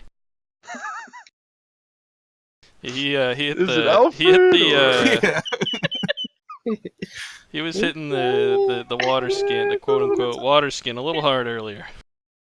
He was. I'm gonna take a little walk, and then I go outside the tavern or the inn, and I would like to look around and see if there's other people around out there that are partying. Maybe the party's outside a little, or maybe it's just business as usual out there. Nothing fancy outside the tavern. You see a number of individuals who are smoking substances that smell a little bit different than tobacco. You're not exactly sure what they're smoking, you know. Devil's lettuce. Young man. But they're smoking something. I'm too innocent. And they still cheer at your arrival. They know who you are. They raise their glasses towards you. I see. I give him the nod. Catch a little whiff. What they're smoking. Over Well, they 100% offer it to you. there. I'll oblige. Take a little puff. Edgelord. Is that edgy? Taking a puff of fucking smoke. Yeah. Well, All right. they 100% oblige you, and they cheer at your courage. I tell him it's a little stuffy in there. It is. It is. Not much of the free air in there, is there? No, not at all. Much prefer the open air out here. As any man would. As any man would. Oh. I don't mean to rain on your parade. Congratulations. Oh, thank you very much. Where are you thinking about going? Truth be told, I don't know. You don't know. I don't know. Yikes. That's the exciting part. What's Jonathan think of that? Haven't told him. Well, I know he had great designs for all of you chumps. Excuse me if I say it. But He calls me a chump. You he's chump. probably looking for you to join something. Or anything, really. Are you sure? Or you have no idea what you want to do? Well, I have a bit of a plan, but... Well, at least an idea, but... None of the groups seem to fall in line with those ideals. They all value too much coin. Well, I can say that with honesty, you're kind of blessed. When I came of age, no one came to me. Not from any of these groups. I heard from my blacksmith, I heard from my tailor, and I heard from my shoemaker. And that was it. So, from what I heard in there, you're a blessed bunch. You got opportunities. Not to say that there ain't nothing exactly wrong with making shoes or fucking hammering on an anvil every day. But it's not exactly what I envisioned myself doing. And what When did I- you envision yourself doing? Oh, you know, fucking riding on dragons. Doing that sort of shit. You know. Come on. You know. I thought a lot of things. I didn't think that I would be making nails. Fuck. I didn't think I'd be making nails. And he takes another drag from whatever he's smoking. Sure. Well, I would say, you know, there's a certain level of accomplishment from a simple task, becoming the best at it, or Yeah. proficient at it. I'm not There's the fucking glory best in at those making things. nails. You don't have to be a fighter or Oh, I love the shoemaker. anything like this to. Let's just be honest with ourselves. Okay? Let's just be honest. Not the best. That's okay. I've got a wife, I've got kids, and they'll grow up to not also be the best. Maybe. We'll see. You know, I've got hopes for one of them. He's a bright young individual. But let's be real. Life, it's not that interesting, right? When I took the rite of Van Ratha, I saw my grandchildren. I know it was them. I saw it. They're bright. They're smart. And they live a happy life. They got big smiles on their faces. They love their children. That's good. That's good enough. That's more than good enough, right? What do you I want? think so. My vision was a little different. I suppose it's different for everybody. Ah. Congratulations. Congratulations. Thanks. That's all I can say. Well, I'm gonna head back in. Just been like, yeah, I saw your grandkids too. Yeah, well, I didn't want to blow this guy's fucking mood. I'm gonna head back in, All right. and I'm gonna immediately go sit down at the table of the guy that I talked to earlier with the dreads and the tattoo. one of the The guy that didn't come up The said he didn't find it. teams. The heretics. All right. Heretics. All right. Or heathens, I guess. And I come and sit down, put my drink on the table there, maybe a little force as it hits the table, and I just look at him and say, it occurred to me and my compatriots here that you came here looking for a very skilled person, fighter, healer, who knows, to do whatever it is, work that you need done. But this is a simple, small town. A tavern, a bunch of tavern workers, young, inexperienced people. You sure you were looking for very proficient people? What about someone who's willing to learn? It wasn't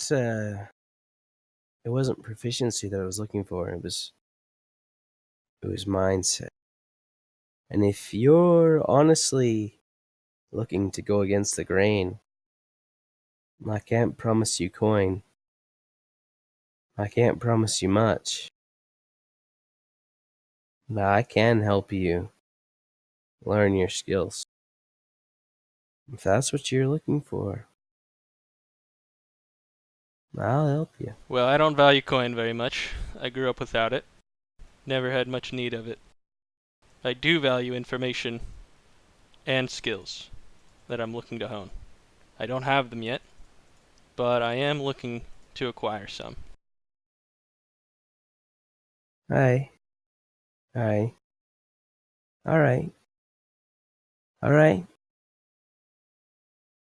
Well, why don't you ride with me out tomorrow? I'll show What's you your what name? I can show you. My name is Seamus. That's where we'll leave it. Very well, Seamus. And he reaches out his hand. Yep, I shake his hand. Tammin, see you tomorrow. It's a pleasure to meet you. We'll see.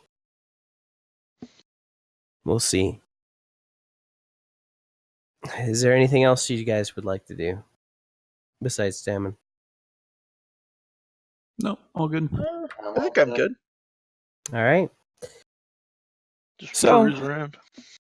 As we kind of close in on the night, the party fades and the individuals kind of disperse. A few of them linger, hoping to garnish your attention, but the ones that receive it know, and you guys give it in the few moments that you have, or you set out on your own path. So the next time we reconvene, you guys will be level 3 with 1 level in fighter and 2 levels in whatever else you desire. And we will pick it up from there. I will toss you a bit of information about why you're coming back together. But what I would like is a bit of information about what you did during your Yes. time with whoever you decided to follow. So, whatever you did to gain your skills, that's what I'd like to learn. So if you can come up with that, we will continue from there. Is this a good time for each and every one of us to play for the moment? Yeah, for the moment, yeah. I think it's really good for me. I don't know about everyone else, Yeah. but Wednesdays at this time are really good. That's pretty good. Okay, perfect. So we're going to hop into a session where there's probably going to be some combat. There's probably going to be, it's going to be a little bit different than this one, where it's mostly role play, and really it was really kind of just introducing you to the world.